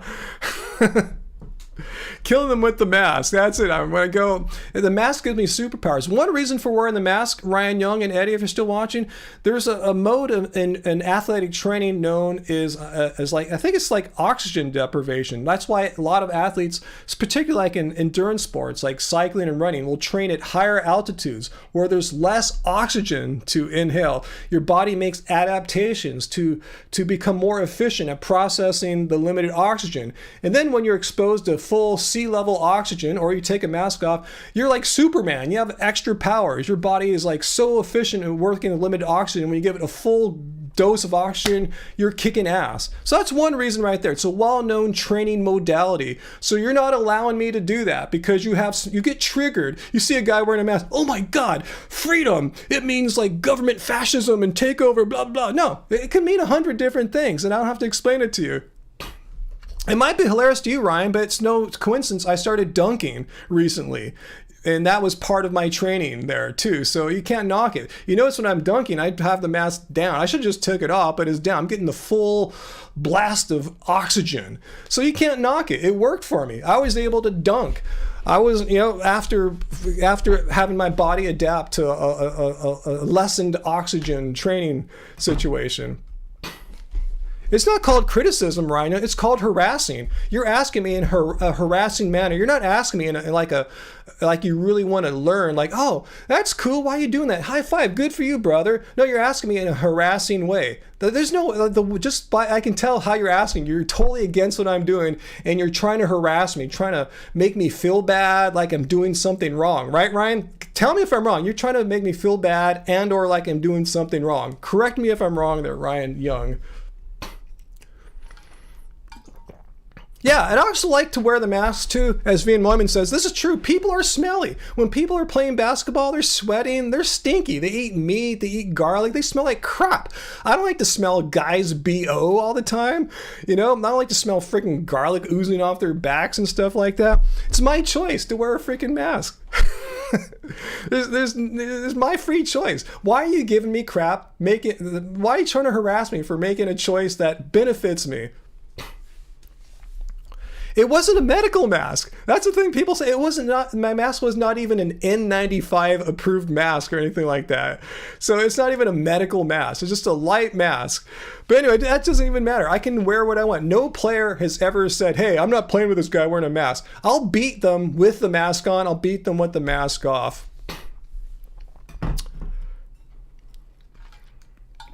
The thing is, I'm warming up with my mask on, Ryan Young.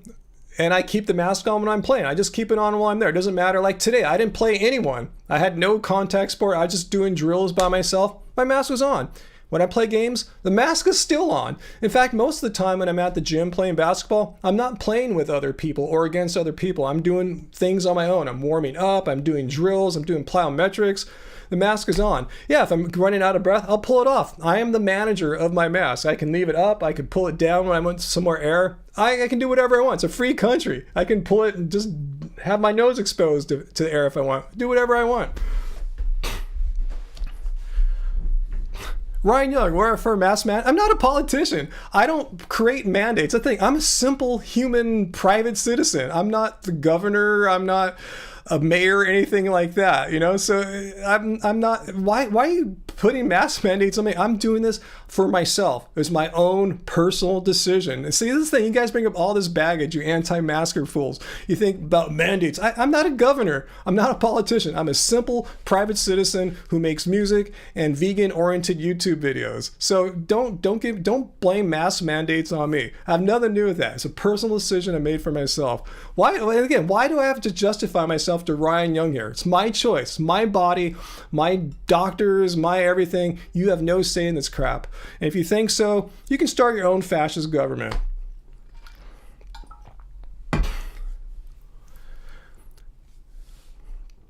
Yeah, and a lot of these people, VLAM, are, not to get racist or anything like that, are non-Asians. They're white people that don't have any experience. White people live in Europe, the United States. Unlike VLAM and others who have lived in Asia, traveled to Asia, or are from Asia, where wearing masks goes back what, decades, if not 100 years. I mean, there's pollution and just more of a consciousness of not spreading like disease, like, you know, colds and flus and so. It's really common in Asian cultures to wear a mask. So it's kind of almost racist for these, I assume, non-Asian white people to come at me as an Asian man who comes from a culture where masks are quite not weird or silly or ridiculous. There's so many reasons why this is so wrong. Thoughts on Andrew Tate? Who's Andrew Tate again? Please remind me. And next time I'm gonna wear 2 masks to piss them off. Yeah, people are complaining about Ryan wearing masks and, oh my God, I did a horrible thing. I wore a mask and it harmed no one else. It was a decision I made for myself. My own brain made the decision and it's not harming anyone, yet people are upset about it. You're a snowflake, Ryan Young and Eddie. You guys are snowflakes. If a 55-year-old Chinese man wears a mask to the gym and slam dunks and beats all these 19-year-olds handily, and the mask wearing triggers you, you're a snowflake. Like, why does that bother you? It's so ridiculous. You're a precious snowflake. And I don't do personal attacks, but it's true. You're no better than these fools that were Cracker Barrel stands that were precious snowflakes. Oh my God, they put one vegan option. I'm going to boycott Cracker Barrel. Snowflake, it's just one vegan option. No one's forcing anyone to eat it. And you don't want vegans or even non-vegans to have the option to get a cruelty-free breakfast sausage because you're precious snowflakes.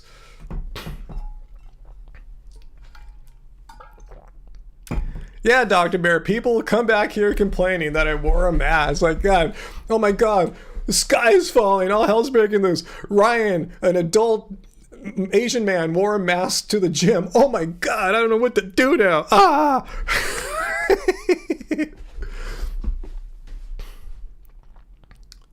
Grimes, what about B12? You have a question about B12? What do you mean I'm embarrassing me? You're the one embarrassing yourself here. Why do you give a crap what a free adult male does, like, you know, when he goes to the gym? It's none of your business. I don't go up to people, hey, why are you wearing a mask or why are you not wearing it? It's none of my business. And it's none of your freaking business. But you're a snowflake. If me having a certain haircut or wearing a certain object on my body triggers you, that's on you, bro. That's totally on you. If it triggers you, it doesn't trigger other people. People aren't triggered when I go to the gym. They don't give me a bunch of shit or anything like some of you guys are, like Ryan Young. Sorry it triggers you. That just reflects more about you. It reveals more about yourself. It reveals that you're a precious snowflake and, you know, that's on you. I'm sorry. It sucks that I have to deal with that. It sucks that precious snowflakes have to give me their nonsense, you know, because, you know, they're loudmouth precious snowflakes. It's not criticism. This is not criticism. You haven't criticized me anything. All you said is you don't like it when I wear a mask. That's not criticism. You're giving me your opinion. That's not criticism. You know, I'm triggered when Ryan wears a mask to the gym. That's not criticism. You're just telling me that you're triggered. I really don't care. It's not going to affect me either way.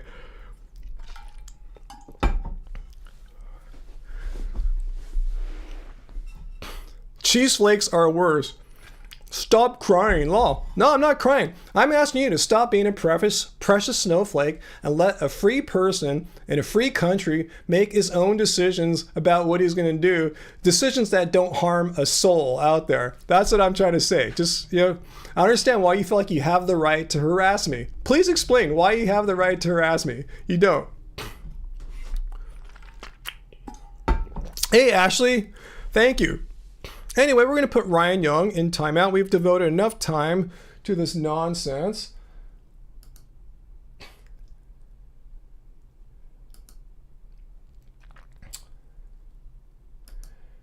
I honestly don't care if he likes it or not. It's just ridiculous that he feels the need to express it to me that he doesn't like it. Like I said, if I went up to people every day and expressed to them that they're doing something I dislike or I think is silly, I'd get in a lot of trouble. I'd get in a lot of fights, you know, because I'm a pretty, I'm kind of a, what's the word I'm looking for?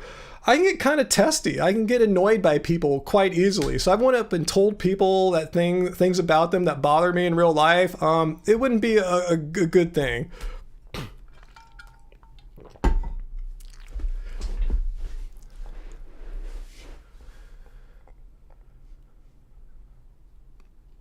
Yeah, he's going to be really quiet, Dr. Bear, because I just timed him out. And if he comes back and says more shit, I'm just going to ban him for harassing me. I said, I have the free right, and last time I checked, this is a free country. I can make free decisions about what I want to do or not want to do, as far as what I'm going to wear on my body, what kind of haircut I'm going to get. I can do whatever the hell I want. It's a free fucking country. And I'm sorry, oops, I didn't mean to say that. My bad. Plants have kerosene? Really? Like the kerosene that ignites a lamp?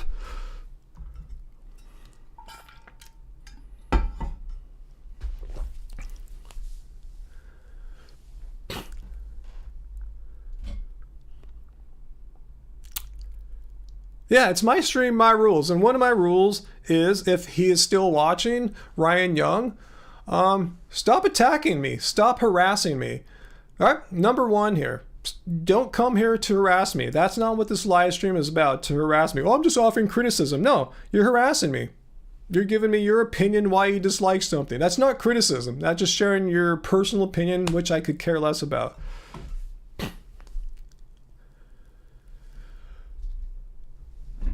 Yeah, Lin G, what a phenomenally silly thing for a person to fight about. My free choice to wear a mask when I go to the gym. Like, oh my God, I'm not the only one there that does that. I just want to let you know, I'm not the only person at the gym wearing a mask. Employees are, other gym patrons are.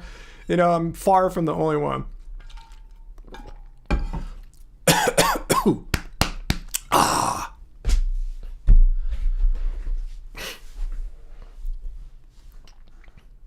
Genesis, you're back, and guess what you're doing, my friend?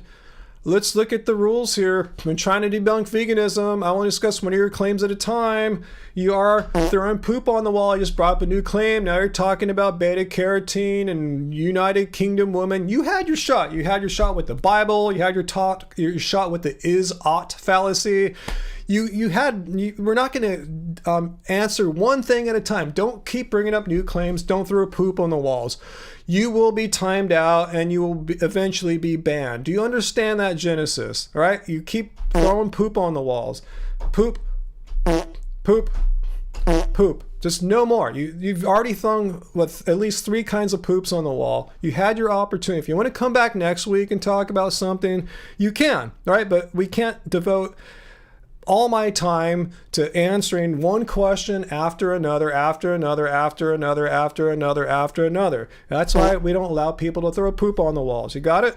All right, hope you understand. Nothing personal, it's just a rule. It's so important to me that I have it written down as a rule, because that's what happens over and over again. I noticed after a while, I'm sick of this people flinging poop on the walls. Let's just cut it out, just nip it in the bud, and make it a rule that we will not tolerate.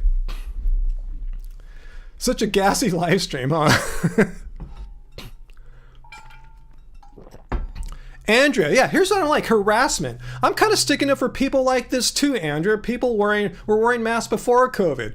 Some people, like I said, in Asia have been wearing masks for decades because they have allergies or immune deficiencies. People who are immunocompromised reported being terribly harassed by people like Ryan Young, who are fascists and feel like they have the God-given right to harass people who are wearing a mask.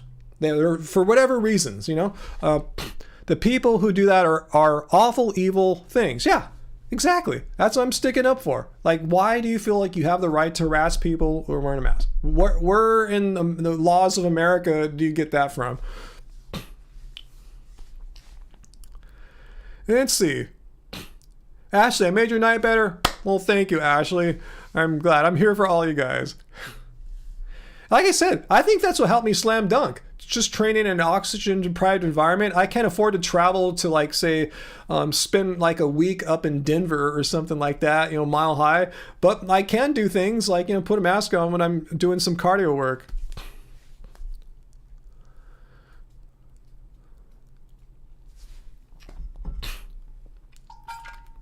Yeah, Sarah, Fu is totally missing out on all the farts tonight, huh? Poor Fu. Hey, Corpchuck, yeah, me and Angie are doing pretty well. Thank you. Thank you so much. That's our anniversary tomorrow night, guys. I haven't even talked about that. Huh? I've been so caught up with all this poop flinging and everything. Yeah, it's our anniversary tomorrow. It's our, I should know this off the top of my head, our 17th anniversary. Yes, that's our 17th anniversary. So we're going to go out and have a fancy little dinner tomorrow night. I don't want to say where, because in case some hater wants to try to like disrupt it or something like that. But yeah, we're going to go out and have a fancy little dinner tomorrow. Not to our usual restaurant. I'll say it's not Gracias Madre, in case anyone wants to go there and try to disrupt things. We won't be there, but I'm not saying where we're going. Let's see, get our books and merch on Amazon, Ashley. Well, our ebooks are on Amazon. Last time I checked. I should verify with Angie. Yeah, I'm 99.99% sure that Keep It Carb Baby and the Happy Healthy Vegan Cookbook are on Amazon.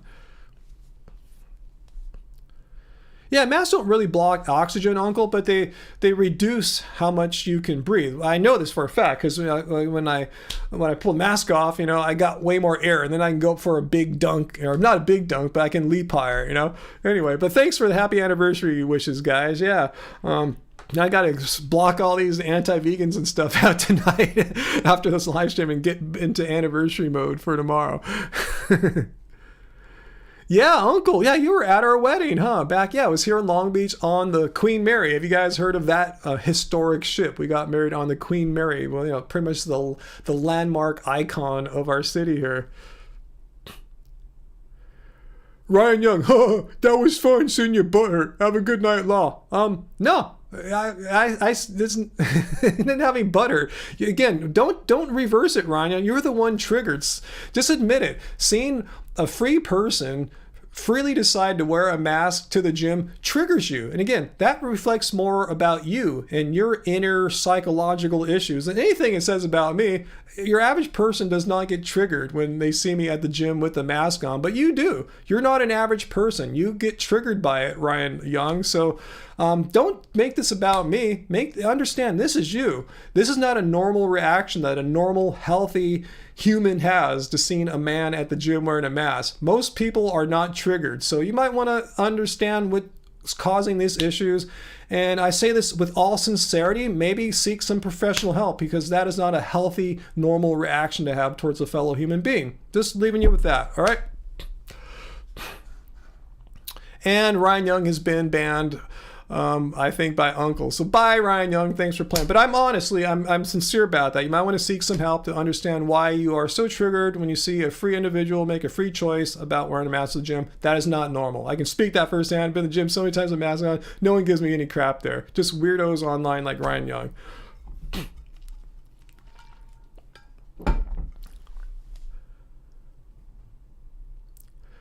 Yeah, people love to hate on me, Ashley. Even though I'm a vegan, I'm a voice for the voiceless animals, been doing this for almost a decade now. Yep, I go to the gym and God forbid, I put on a mask for an hour and a half and all of a sudden I'm public enemy number one, So, Jao, answer your question. Can you paste again, Jao? I'll try to scroll up to see your question. Does anyone see Jao's question? I'm scrolling and scrolling.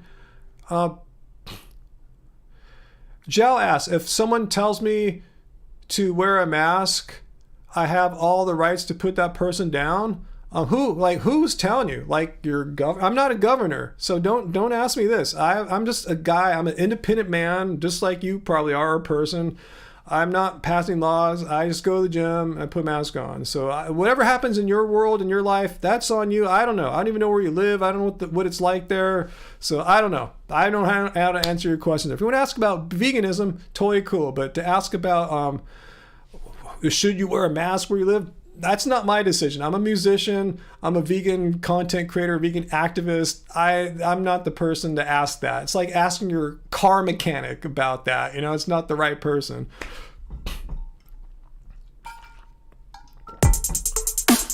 Oh, hey, Don Jackson. Thank you for the happy anniversary wish there. Thank you. Much appreciated there. Thanks so much, Don. Happy anniversary. Thank you. Jao, I scrolled up pretty far. I didn't see your question. So if you could restate it here, I'll keep my eye on it. And if you guys see Jao ask his vegan debunking question and I somehow miss it, let me know, okay? But ask it again, Jao. I apologize. I scrolled as far as I could. I scroll up like quite a ways to find your mask question.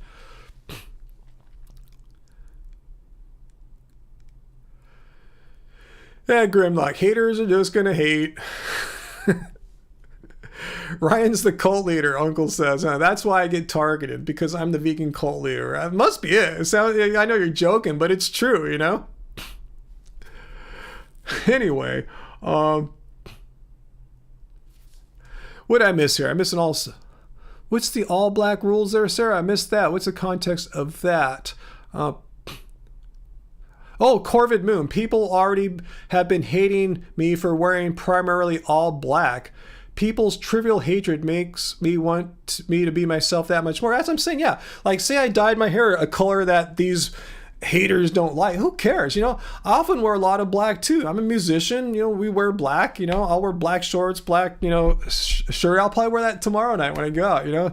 When I was younger, Sarah knows, you know, the kind of music I was into in the 80s and 90s, kind of this post-goth kind of thing. I wore a lot of black, and I looked like Robert Smith from The Cure, you know, with my pale skin and weird spikier black hair and stuff like that, a lot longer than this sticking up. I mean, yeah, I mean, who cares if someone doesn't like it? I probably look like a freak to people like Ryan Young and Eddie. And did I care about people like Ryan Young and Eddie speaking out, hey, you look silly with that crazy black hair and pale skin and black clothes? Like, I don't give an F. I don't care what you think. I'm doing this for me. I decided to do this. I didn't think about, wonder what Ryan Young and Eddie would think about this. Never.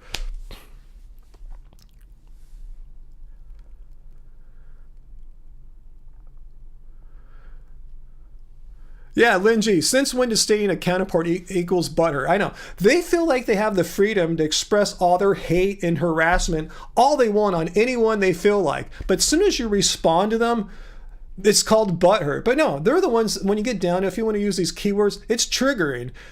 Somehow something I did triggered these people. Something I wore or my hair cut triggers people. And again, that reveals more about them than it does about me.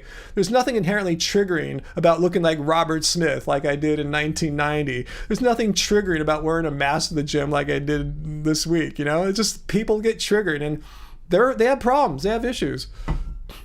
Yeah, wearing black clothes. Yeah, Sarah knows what I'm talking about. You know, you probably had a few days, Sarah, wearing all black, right? Yeah, freaks for the win. Totally.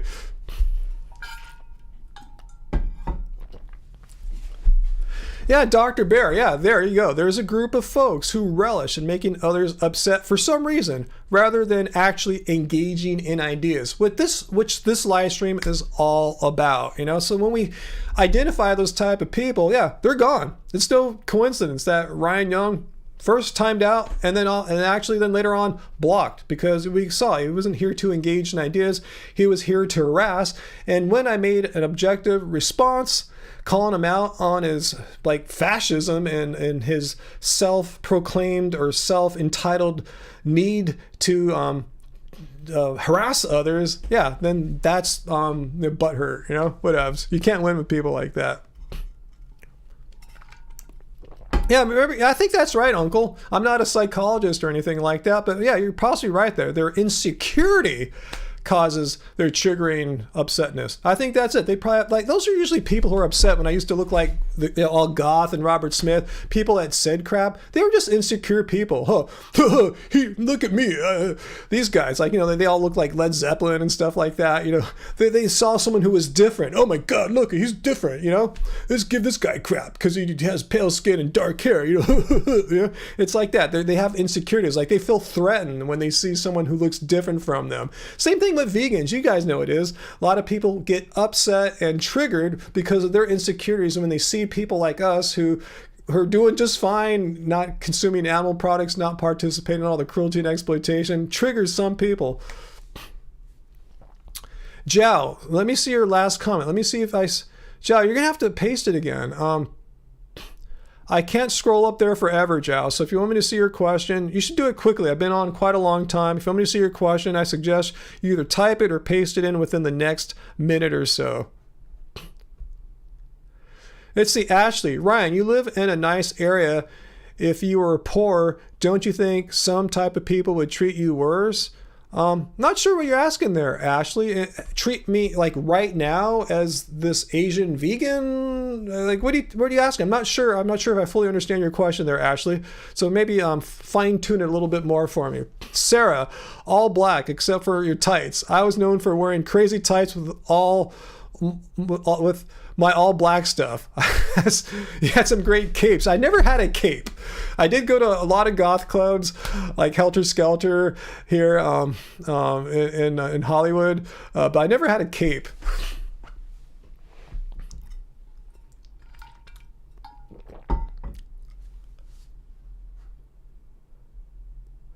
Yeah, Corvid Moon, you got it. It's fun to dress up and have colors and are all dark and punctuated with some colors too. That's what life's about. It's fun. And these people that see us having fun, that triggers them. I think that's it. You know, they see people just doing their own thing, a free individual doing their own free thing. It scares people. If you've ever seen Easy Rider, the movie, I love that line where Jack Nicholson says, all these people, they'll talk a big talk about freedom, you know, but as soon as they see a free individual, it scares them. And they'll do some killing and maiming to, like, you know, because they're so triggered. He didn't say it quite like that, but check out that movie because they talk about this very concept. It's every time I see it, it just hits me like, anyway. We need Ryan in a cape now. Hey, Hardly Tin Man Adonis, thank you for making it to the weekly cult meeting. Hey, Ryan, I hear you, the vegan cult leader. It's so goody, my Anthony Hopkins impression. Oh, you missed your capes? I kind of regret never really having a proper cape. I had something I wore that was a couple things that I wore, like scarfy things that were kind of cape-like. So I kind of had black scarves. I tie them around my waist, and they have like a cape. You can kind of snap them and flip them and stuff like that. Yeah, this is a goth club. It's not something I've done recently. Not something since like 1989 or something, or 90. I don't know. It's been a long time, guys, since I've done gothy things. Yeah, Uncle, you know what I'm talking about. Easy Rider. Yeah, they wish they were really free. They think they're all into freedom, these people who are so limited. Yet when they, like I said, when they see a free individual doing truly free things, they get triggered. They get jealous. They get scared. That's what Jack Nicholson says. They get scared when they truly see a truly free individual. Yeah, gothy things for the win. Joe, I haven't seen your question. You said you will try it again. I see you here. Joe says, see my last comment, please. The next, I will try it again. So I'm waiting. He says, are you afraid to answer my question? You didn't ask it. You didn't answer the question, Joe. So are you going to ask your question or not? I'm not going to scroll up. I don't know where it's at. You know, just ask it again, you know?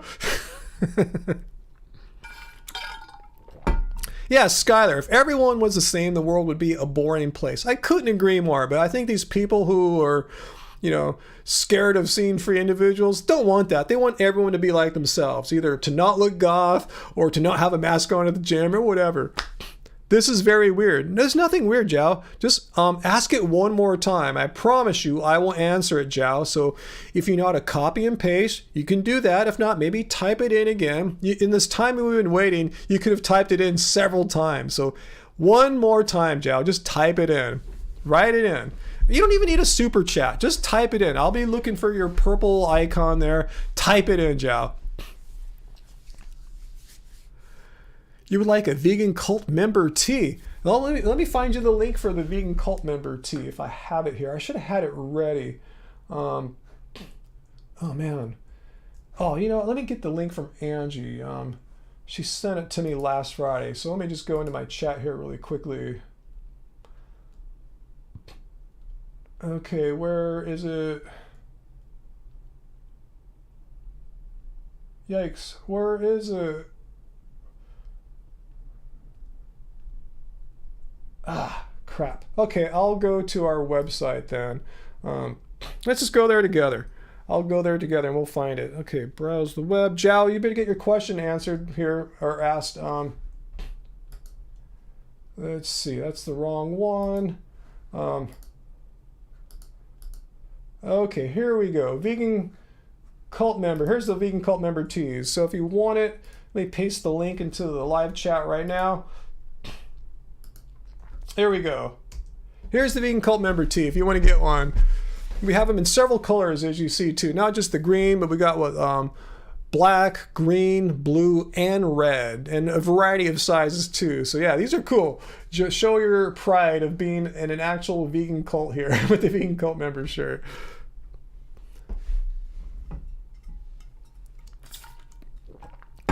Oh, AJ, vintage. Okay, so Zhao's question. All right, cool. All right, so here's this question. So we'll see. Let's put it up on the wall here. He just wants my opinion. Let's see. Let's see. Oh, let me get the poop wall. My bad. Yeah, this is a quality tea, as Lynn said there. It's made well. We've used this brand of tea blank before too. I think was it Next Level or something like that. It's a quality tea. We used it in a few runs of Happy Healthy Vegan teas. Okay, yikes! I'm sorry, I'm slow here. I think I'm getting a little more fatigued, but I should be. But anyway, all right. I don't know if it's needed to be up on the poop wall. I just want to make sure that Joe is approving of this interpretation of his question. Do I think veganism appeared naturally, or was it planned by a group of people? That's a great question. I mean, I don't know. I have no idea who the first person who claimed himself to be vegan was. I mean, there's the story on the Vegan Society, how they came about, but I don't think they make any claim to be the first people. I just think it's a natural human reaction to understand that it's absolutely unnecessary to kill animals in order to live. I mean, you don't need a word for that. Just understanding the concept that you don't need to kill animals in order for you to live. Once you understand that and you find that you can eat plants instead and be healthy, that's the birth of veganism right there. So I think it's just a reaction someone had, like, wow, I don't need to eat the animals. Wow, I can just eat plants. It started in some way like that. Did that person go down in history and we have his or her name? I don't think so. But I mean, that's how I went vegan. And when I went to I think a Grateful Dead concert, and the Hare Krishna people were there serving vegetarian food. It was vegan. I don't think there was any dairy in anything. And I was eating this. I go, wait, this is delicious. I feel wonderful. Wow. No animals had to die in order for me to live. And that hit me like a ton of bricks falling. It made a huge impact. So that was the start of me on a path to become vegan. So drink. Drink anyway. No, Harley Tin Man, you had to resub because you lost your debit, so you go back on a newer card? Oh, interesting. That's all good. Grimlock, they were vegans thousands of years ago. I don't think they were doing it for ethical reasons, though, thousands of years ago, Grimlock. People needed to survive, and people could just eat plants, but I don't think they're doing it for ethical reasons. Like the way I went vegan was an ethical thing, knowing, the understanding, the realization, the deep understanding that animals didn't need to die in order for me to live. That's an ethical reason right there. But in our human past, anthropologists have argued our distant ancestors, Australopithecus, were all plant eaters, and then they learned to cook other things later on. They started by cooking starchy tubers, like potato type things. Yeah, Uncle, animals don't need to be killed for any of us to live. Yeah, VLAM, I agree with you. I think it's natural. Empathy is an innate quality, unless you're like some kind of sociopath or something like that. I think the first vegans are people who figured out how to survive without hurting others. Yeah. Corpjug, I've been vegan since 2010. So it's going to be 12 years this year. Let's see. Skylar says, you're from the South. If anyone doesn't look the part or act different or have different ideas, they just go crazy. That's what I'm talking about. People just need to do them and accept others who might not be them. Why do people get triggered when they see people who are different from them or have different lifestyles from them or different ways of living than they do? I don't get triggered. If I see someone from the South, I might go, wow, their way of life's totally different from mine, but I don't sit there and go, I hate them, I'm going to harass them. You know what I'm saying? That's the difference. I can appreciate the difference. I can live with the difference, but there's nothing inside me as far as hey, I'm going to harass that person from the South because they're so weird compared to my normal reality. That's the thing. I don't get triggered when I see someone different from me. Yeah, who knows? Maybe Adam and Eve. Who knows, huh?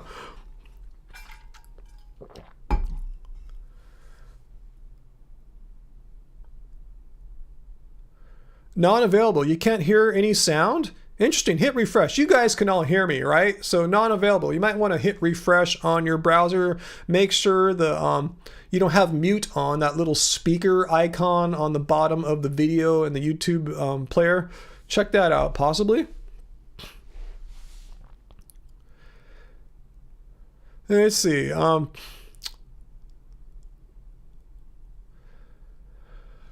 I'm getting pretty tired, guys. Any questions before I get going? Okay, you guys can hear the audio. Awesome. So any last minute questions before I wander off and join back with my anniversary wife here, Angie, and we'll have some dinner and have a fine little meal out tomorrow night. Let's see, AJ, you weren't vegan for the first 50 years of your life, though you were vegetarian. That's like Angie's story, too. Yeah, vegetarian since the 1980s. Vegan in 2010 when I went vegan.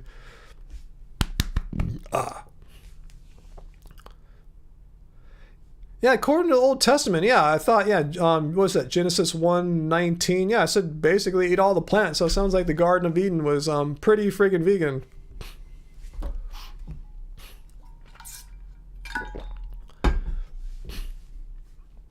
Let's see.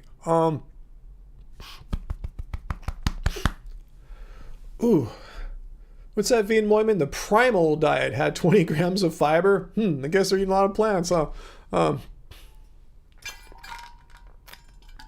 Cool. I'm glad you can hear me fine now, non-available, even though I'm about to end pretty shortly here.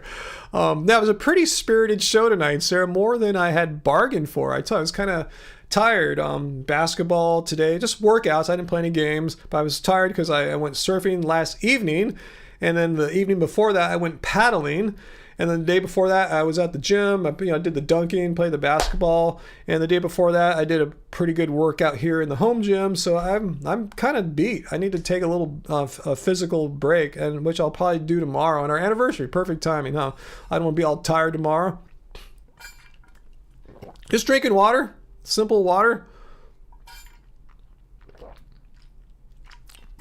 But yeah, Sarah was quite spirited tonight, so I apologize. I dropped an F-bomb and a couple other words I normally don't, say on our live streams. But, hey, I'm human. It happens. I swear all the time. I just don't like to swear on our videos. But, yeah, you see me in person, I'll, swear as much as anyone does, I guess. Just how I like to present myself online, try to present myself like I would if I was speaking, doing public speaking, this is that kind of philosophy when I present, as a politician. I ran for student council. I did run for student council when I was a kid, but city council, or when I'm presenting at like a veg fest, or when I was in college presenting, you don't drop F-bombs. It's not cool. Ooh, a champagne on the anniversary. Thanks, AJ. Yeah, I should look at their wine list right now and see what they have. Unfortunately, it's an all-vegan restaurant, so I'm going to be pretty safe to assume, I think, that everything there's been Barnivore approved or vegan labeled. We'll check it out. I'm all effed out, huh? Let's see. This is, good question, VLAM. Yeah, I did say in the past that we have two anniversaries, a dating anniversary and a wedding anniversary. Tomorrow's a wedding anniversary. And we realized last year, it took us all these years, like 16 years, to realize we don't like our wedding anniversary as much. It's in the middle of summer. We try to go places and they're crowded, like take trips or go to certain places. Like last year we went to Disneyland, to a restaurant. It was really crowded. So we've learned we like our dating anniversary, which is in December. Things are way more mellow and chill then. So, great. We just got a spam nude dating site bot. Anyway, tomorrow's our wedding anniversary, but we're going to go to a cool little restaurant. I think we should be fine there. I don't think it's be totally like crazy and stuff. Unfortunately, it's a Saturday, like the busiest day of the week, but hopefully it will be cool. But yeah, wedding anniversary tomorrow. So yeah, thanks guys. Nude bot is gone. Thank you, Uncle. You've been great on the banhammer today. I appreciate that. Yeah, Peter said he couldn't make it tonight. I think he was out doing some protests against horse abuse. Like you guys probably heard about that horse carriage, that the horse collapsed in New York, I guess because of the weather. It just shows the inherent cruelty in that activity. So good for you, Peter. If you're watching, awesome. You can watch the replay if you're seeing this. It's all good. Hopefully we'll see you next week. If not, if you're doing some other activism, great. It's awesome. It's all good. Grimlock, you have quick reflexes when it comes to bots. Awesome. Wow, 11 vegan restaurants, eateries in your city, Corvid Moon. Man, that's like matching up with Long Beach maybe here. I thought we had a lot. Yeah, VLAM, you agree, huh? Or you can relate. The dating anniversary is more meaningful for us too. Like a wedding, I remember our wedding day. It was just crazy. Most of you guys probably know if you got married, it's kind of crazy. Just busy. Things are happening. It's hard to relate, and it's just weird. It's a weird thing. But dating, everything's your first date. That's things shouldn't be as crazy as when you're getting married. So. Oh, well, thank you, AJ / Atomic Vegan. Thank you so much. You're so kind. Thank you so much. I will definitely go over Anniversary champagne the fund. champagne/wine lists for our restaurant. And I didn't even think about that. I looked over their food menu today to see what I might get, but I didn't even think to look at the wine list. So thank you guys for giving me the head start idea there. So when we get there, I'll know, or at least I'll have some good ideas for Angie. So thank you so much, guys. I really appreciate that. That's really, really nice of you. And I'm sure Angie will be quite touched too. So I'll tell Angie that you bought us some champagne there, AJ. Much, much appreciated.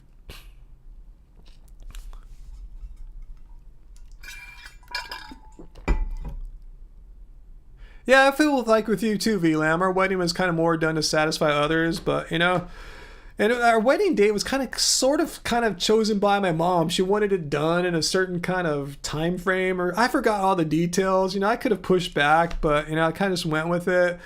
If I had my choice, I wouldn't have got married in August. I would have had a fall wedding, or that's my favorite time of year. Hey Sean, you got your shirts in the mail. Cool, yeah. Mine came on Wednesdays. Good to see you, Sean. Awesome. Yeah, I forgot you got a shirt that night too. Awesome. Yeah, these are cool. Can't wait to start wearing out in public. I kind of wonder. I haven't worn out in public yet. Like, what kind of weird looks might I get? I'm cool with that. I don't mind people looking at me weird. Like I said, I don't care what others think. I really don't. But I'm kind of curious how people might react. As long as they don't hit me or anything like that. As long as they don't cross the line like that.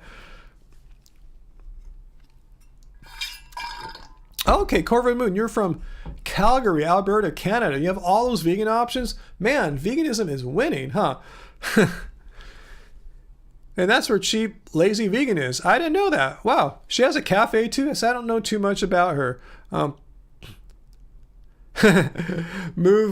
I'd love to move to Canada, but I think that part of Canada is like way too cold for me. I've never really lived in snow. I'd probably not handle it well. I'm 55 years old now. Always lived in Southern California for the most part. Yeah, Oregon's mellower, but yeah, I'm not sure. I plan to move at some point, maybe in the next 5-10 years. Just trying to figure out where. I just might move to Central or Northern California. Or I'll figure it out. I'll get it going. Oh, Uncle, you still have a copy? I remember, yeah, you asked us, right? You asked us for our personal wedding vows. They were so good. Yeah, you asked for a copy. Yeah, I forgot about our wedding vows we made. Yeah. Yeah, a CA Garden. That's one thing weird about San Francisco. I haven't been in 3 or 4 years. When I was there last, I remember there weren't as many full vegan restaurants in San Francisco as you might think. In fact, it's kind of disappointing, but there are a lot of restaurants with vegan options, which makes it great. Yeah, we went to a lot of those. But yeah, there were surprisingly few fully vegan restaurants in San Francisco. But as long as that's fine. As long as you get vegan options, you have those options, despite what those Cracker Barrel people think about vegan options and non-vegan restaurants.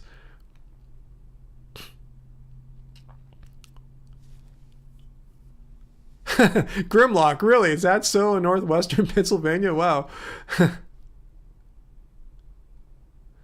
Well, there's almost none in Marin? That's surprising, considering the demographic of Marin. You'd think there'd be some vegan places there. Maybe there were more vegan places in Marin in the 70s than now, maybe, huh? Oh, yeah, we ate at Shizen. I'm glad it's still around. That place that has all the wood walls and everything. Yeah, that vegan sushi at Shizen in the Mission District. Oh, my God, so good. Once in a while, Angie and I will rewatch that video of our San Francisco trip. We went there for my 50th birthday, and man, that stuff, yeah, that was the first good meal we had on that trip.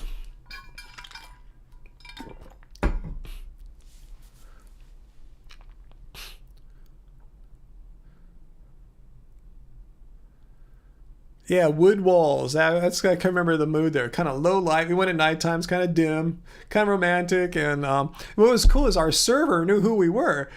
She just recognized us right when we came in, so she gave us the great treatment, gave us some like special sushis or something like that. It was a great night, and she came onto a live stream a few months ago. Like, she doesn't work there anymore. She was like, said, I thought she was living in a van out in the country or something like that, you know. But that was cool.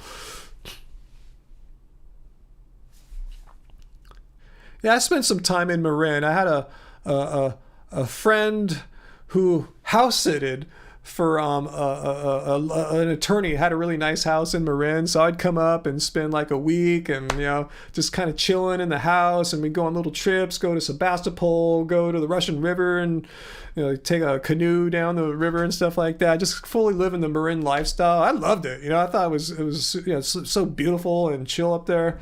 But yeah, way out of my price range there. That's like crazy. Hiroshima. People don't even know what vegan is. Shoe vegan? Wow, I didn't know you're in Japan. Wow. Yeah, Gracias Madre, San Francisco. That was, yeah, their first Gracias Madre. Been there many times. Yeah, I remember I went not too long after they opened that. Then we have the two down here now in Southern California, and that's this Newport Beach one is like our go-to. We go almost every Tuesday for Taco Tuesdays. Yeah, good question. Do they have California rolls in Japan? I've always wondered that too. Quick wittiness or just quick mind there, Uncle, to think of that and ask that right now while we have someone in Japan.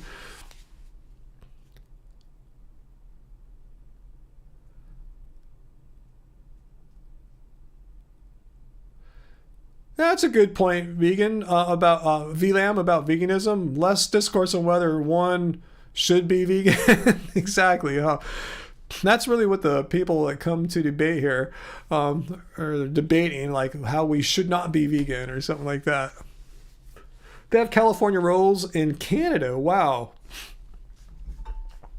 You don't know about California rolls. Oh, darn. F and A. This is a 3-hour live stream. Holy moly, man. Wow. Okay, let's see if there's anything I want to respond to. I should get going. Angie's probably tripping, like, wow, what is he doing? The Okinawan diet, where he's not from there, he's from Hiroshima. Okinawan diet used to be plant-based. This is before the American influence. Now, that traditional Okinawan diet that we've heard so much about is almost faded into history. You know, as far as you know, it's just kind of like older people, if even then, them are following it. Now it's fast food, junk food, and it's not it's not that Okinawan diet is like, you know, it's just kind of almost gone. Cool. Thanks, Sarah. Thanks for the anniversary wishes and this very scintillating, lively live stream tonight. I want to thank all the anti-vegans too that came and did their bit, and all the people who got triggered by the attire I decided to wear at the gym. Thanks for being triggered. Hope you guys can work on your issues. You shouldn't be triggered like that when you see a man wearing whatever he wants at the gym, things that are not inherently offensive. So anyway, guys, yeah, thanks so much, guys. Man, this is a great live stream. Yeah, seriously, it was a really lively one. It kept me on 3 hours, so it couldn't have been too bad, huh? So this is a fun live stream. So thanks you guys. Yeah, let's have one last drink before we go. And yeah, thanks for all the super generous. I missed a few.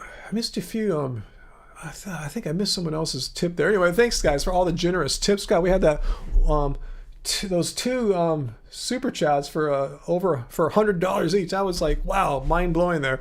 So thanks, and thanks AJ too. I'll let Angie know you bought us our champagne for tomorrow night, or wine. I haven't even thought about it yet. So you bought us our alcohol, and like I said, yeah, I don't drink alcohol all that much, but I will on special occasions. Like Tuesday when I slam dunked, I had Angie and I split a margarita at Gracias Madre Newport Beach, and yeah, this Saturday, our anniversary, we will have a little drink of some kind for sure. So thanks so much, guys. We'll be thinking about you. Definitely we'll be thinking about you, because we'll be having the the drink on you guys, especially from AJ. But everyone, thank you so much.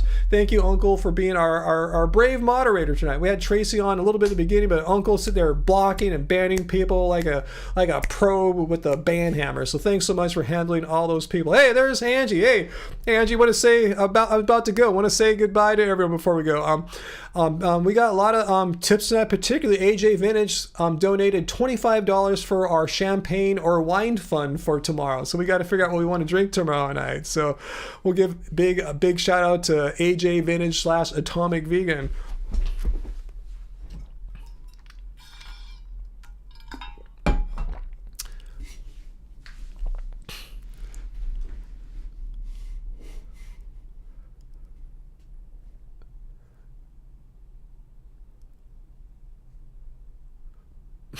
Oh, I'm reading all your wishes here, your anniversary wishes. All right, Angie will post some pics. Awesome. Yeah, I was looking at their menu earlier today. I'm not sure what I'm going to get yet. And I'm not telling them where we're going. I don't want any haters to get any clues and try to drop in on us or anything like that. So, yeah, I won't say where we're going, but I looked at the menu today. I'll look at the wine or alcohol menu tonight or tomorrow, too, so we'll have some idea before we get there. But yeah, it looks good. I think we're going to have a good time. Marco, we don't have any plans to go any like vegan events or festivals or anything right now. So probably not to that. We may go to SoCal Veg Fest in Orange County in October if they run it this year. As far as I know, they're going to, but I just need more details yet. Yeah, I got a workout tonight, man. I was busy. I was working. Man, I feel beat, man. I was working nonstop tonight. Yeah, wedding pic on the community tab. Yeah, let's put that up there tomorrow. I don't think we've shared that there before. If not, we'll do it again. Why not? Yeah, and kudos to CDN who donated $200 to us tonight. That was like incredibly surprising and awesome.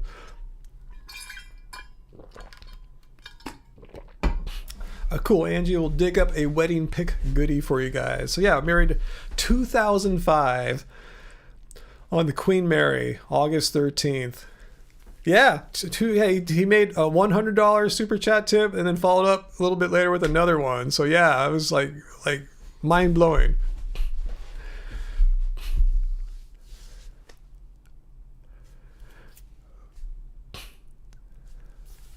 Oh, thanks, Corvid Moon. Thank you so much. Yeah, I think we bring out some of the best in each other. We're a good match for sure. Or else we wouldn't have been together so long. Yeah, we had a pretty epic session tonight, Angie. Yeah, it was pretty crazy. We had some live ones tonight for sure. And Uncle was busy banning people too. AJ Vintage, I always wanted to visit the Queen Mary. Hope they'll get it fixed up. It's in total disrepair. A lot of deferred maintenance and the tens of millions or hundreds of millions of dollars need to be done on it to make it seaworthy, not to go out to sea, just to be able to stay anchored where it's at. So hopefully it'll survive. It's a big controversial topic here in Long Beach. Should the city pay because to get all these things done to it, because the previous owners defaulted and they didn't take care of it. It's now the city's responsibility. Anyway, yeah, lots of pooper thrown around tonight, lots of farts, lots of drinking. Yeah, we even had a few insect literally activists. Billions of insects get murdered. We had a lot. There's a lot of stuff tonight for sure. That I'm not sure, Corvid Moon, but yeah, it's a rarity, the Queen Mary for sure.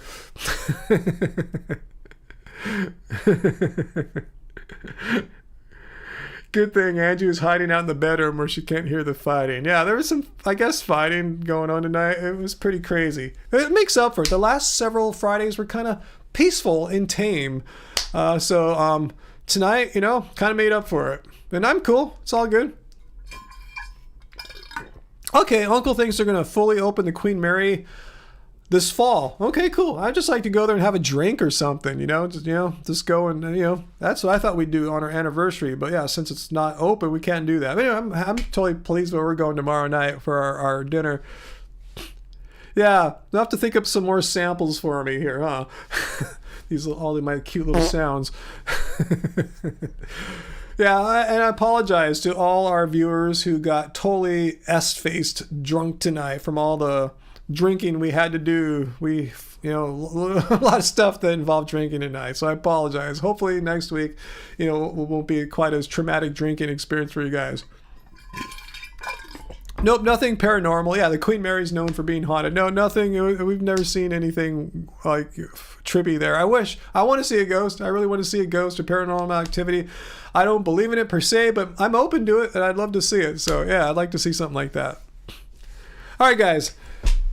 I did play Mr. Hand a couple times. I'm going to leave your words on this board for all my classes to enjoy, giving you full credit, of course. Yeah, putting poop ball stuff up. Yeah, we played Mr. Hand quite a lot.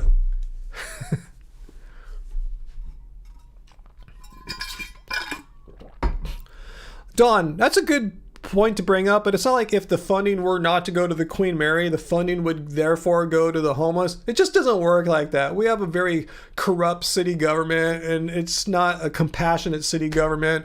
I could go on and on. That's what I learned a lot of stuff running for city council. It doesn't work like that, unfortunately. So, and Long Beach really has no plan to deal with the homeless. Their plan is to just spend more of our really expensive police department to go out and just mess with them and stuff like that, rather than using those financial resources, allocate them to a department that is specialized in helping and outreaching homeless people and housing them and helping them. But instead they just kind of send the police to either arrest them or send them off to another spot or something like that. It's a complicated issue, but yeah, it's not like the Queen Mary money would go to help homeless people if they didn't go there. But I agree, though. I agree 100%. We need to do something about homelessness here in Long Beach. It's gotten way worse since when I ran for office in 2019, 2020. Oh yeah, Angie, I should put that last bit on the Mr. Hand sample, the full credit, of course. Yeah, maybe I'll add that on next time. Thanks, Jana. Thanks, everyone. Yeah, before next week, I'll have to do some work and really scrape all the poop off the poop ball. There was a lot of poop on there tonight. It's going to take a while to really hose that down and get it clean for next week. All right, guys, I gotta go. I'll get back to my wife here. We'll join forces, have some dinner, heat up that kitchery from last night that I made, and we'll enjoy our anniversary tomorrow. And I won't work out tomorrow, Angie, I promise. I'll pretty much won't do anything. Maybe hop on the exercise bike for 15 minutes most if I feel like it. Other than that, I won't do anything tomorrow. I'll get my energy back. Cool, guys.